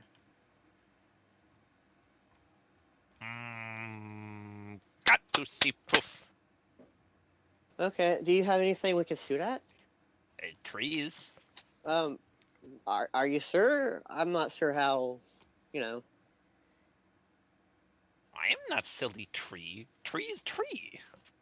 Okay, he just points to that, not quite the nearest tree, but something like far enough that it wouldn't like hit them with the shrapnel or whatever. He just presses the button and takes careful aim. Okay. Yeah, you hit the tree. You see it blow off a full-on, you know, 3/4 of the trunk. You see it tip over. It is also instantaneously ignited, but it is in fact ignited so fast that it rather quickly smolders to nothing. Kitty's like, great, okay, your gauntlets, and she just holds them out, and is He doing takes like it back. big grabby Everything. hands for the staff. Alright, and he hands it out. We have a bunch of these actually. And she takes it and goes, hee, boom, hee, boom, hee. I I'm sure this will not have any repercussions. And she Yay. goes and pokes the button to retract it and quickly slips it into a pocket somewhere. Says, brushes her hands off and says, that was a very good business. Alright. We also have these cube things. Meh. But as far as we know, they just do the same thing.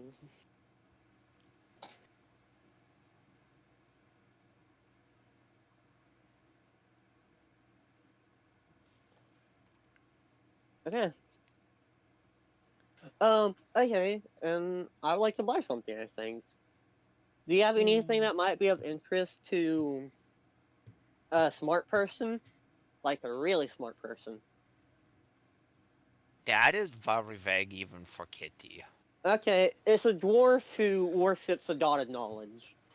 So probably something that would help them gain more knowledge. Ooh, okay.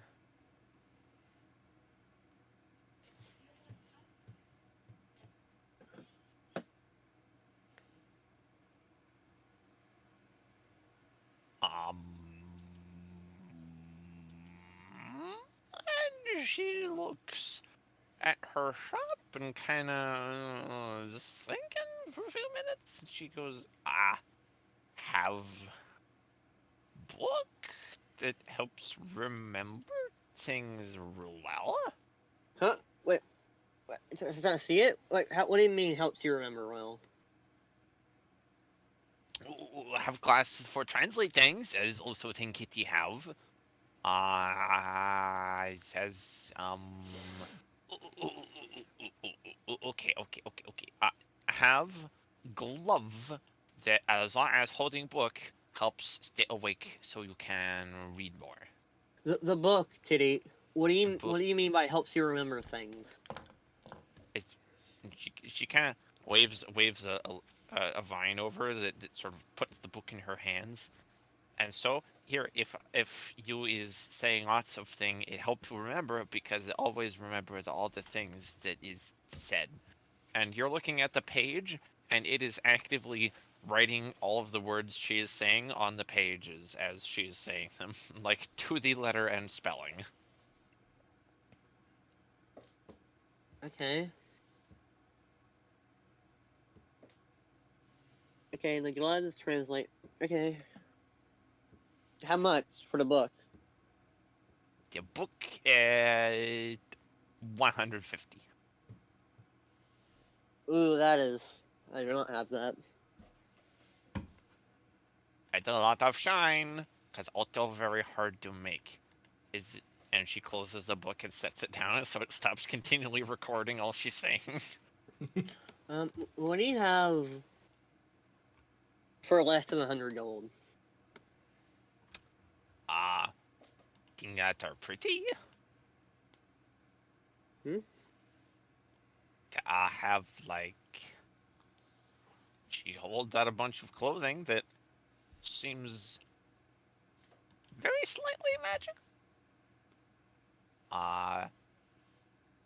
This one changes color.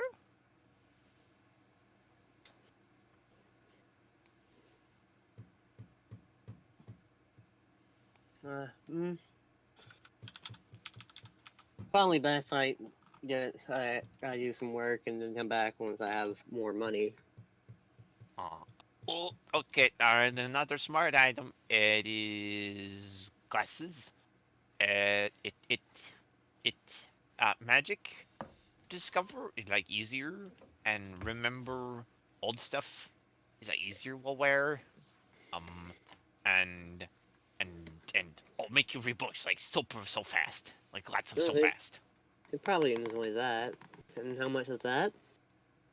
That one is okay. I only have one, so what if you go fighting for Kitty, and then can like give you thing for Kitty. Like give me thing that Kitty want and give you the glasses. Okay, Fair? and what do you want? We'll decide tomorrow. Okay, this will have to return. Okay. Thank you.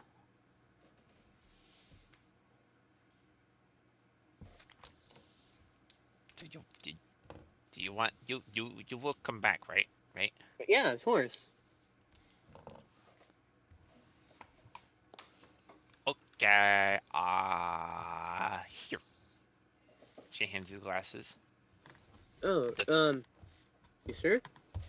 Doth member, and she sets the immovable rod in the air, hits the button, and then and she smiles. All right.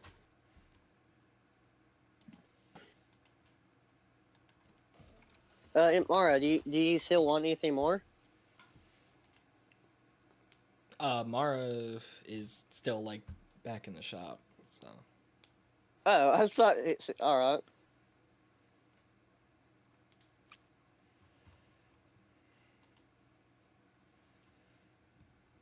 Ah, poor Mara got left behind. Oh my god.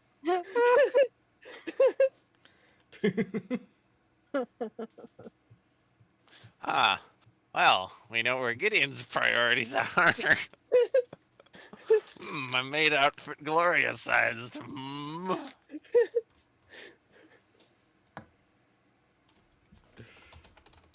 Question is, does he have the courage to ask Kitty? In front of Gloria? Hell no.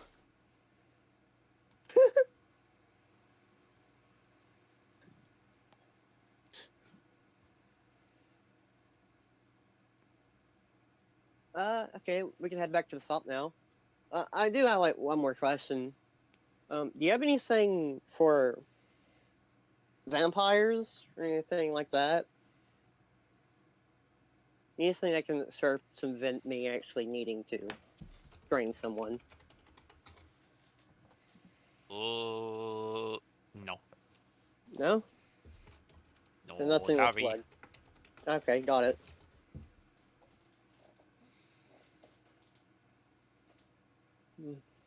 Anything that could help me around the whole sunlight thing then? But at this rate, I might as well just be only awake at night.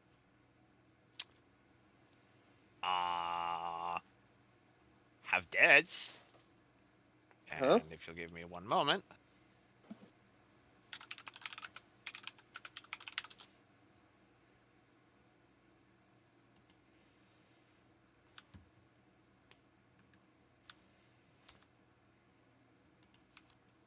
She pulls out a suit of armor, which appears to be entirely enclosed. Like even the helmet, like on the visors, seems to have some form of a filter. It says this I got from a friend that he was not using anymore. It's the only one I have. So if you want, you owe Kitty big time favor. Right. Like big favor. Can I even see through it? She kind of pops the helmet off and shoves it on your head. Ah, Kind of with a thump. And it's like there isn't a visor. You have that much visibility, even though you are very certain that that was all metal on the other side. huh.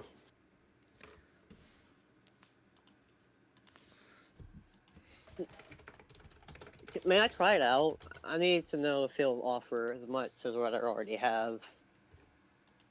If it's... Obviously, I'll take it off if I'm meeting after. This is not a try. This is a take, and is a the favor Okay. or is a not take. So what favor are you thinking of? That is a find out if take. Okay, that's what... Whew. That was on a favor. It took us all across the world.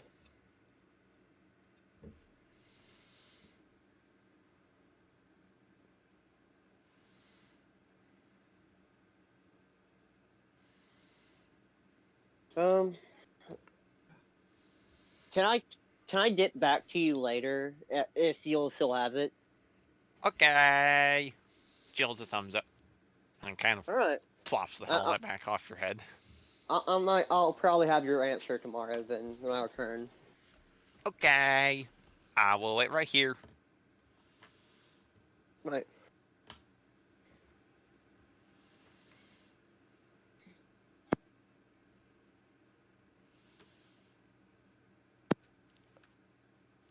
All right. Thank you. And she kind of skips back into the shop. He follows, of course. All right. Laura, what have you been doing in the shop? Well, apparently the two of them have been outside. Okay, so have you guys ever seen American Ninja Warrior? Yes. Okay, so you know that one thing where they're hanging from the pole and they have to like push it up to try and like there's like Yes. yeah. Mara is attempting to do that with quick succession with just of the immovable rod. She's attempting to just do that in the air. And spectacularly falling on her face, I imagine. Probably. I imagine that move probably takes a lot of upper body strength. Something she does not have. Nope. Ah, excellent. So, yeah, you fall on the floor.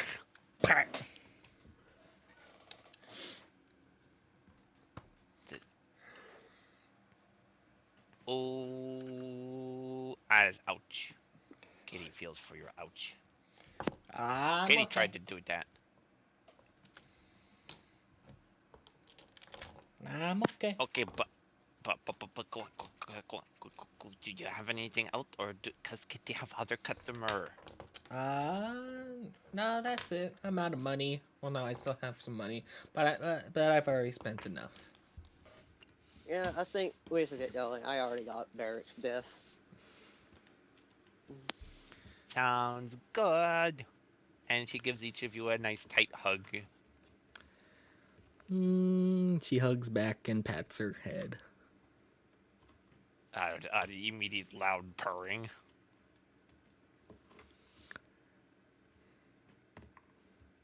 Bye, kitty. Bye. Bye-bye, friend. Oh.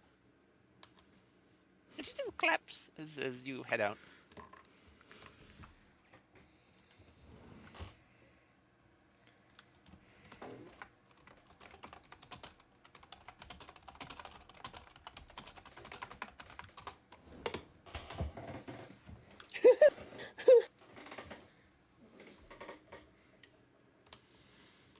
It's like not wrong at all. No, not a single bit.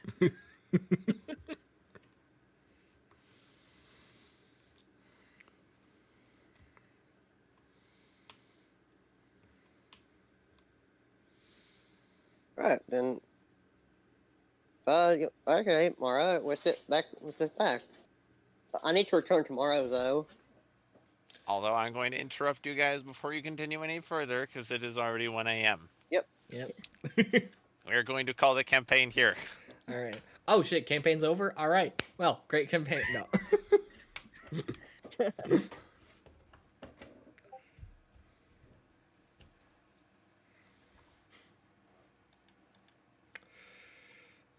Well, I hope you guys all enjoyed, and yeah, it was fun, and I will see you guys in 2 weeks.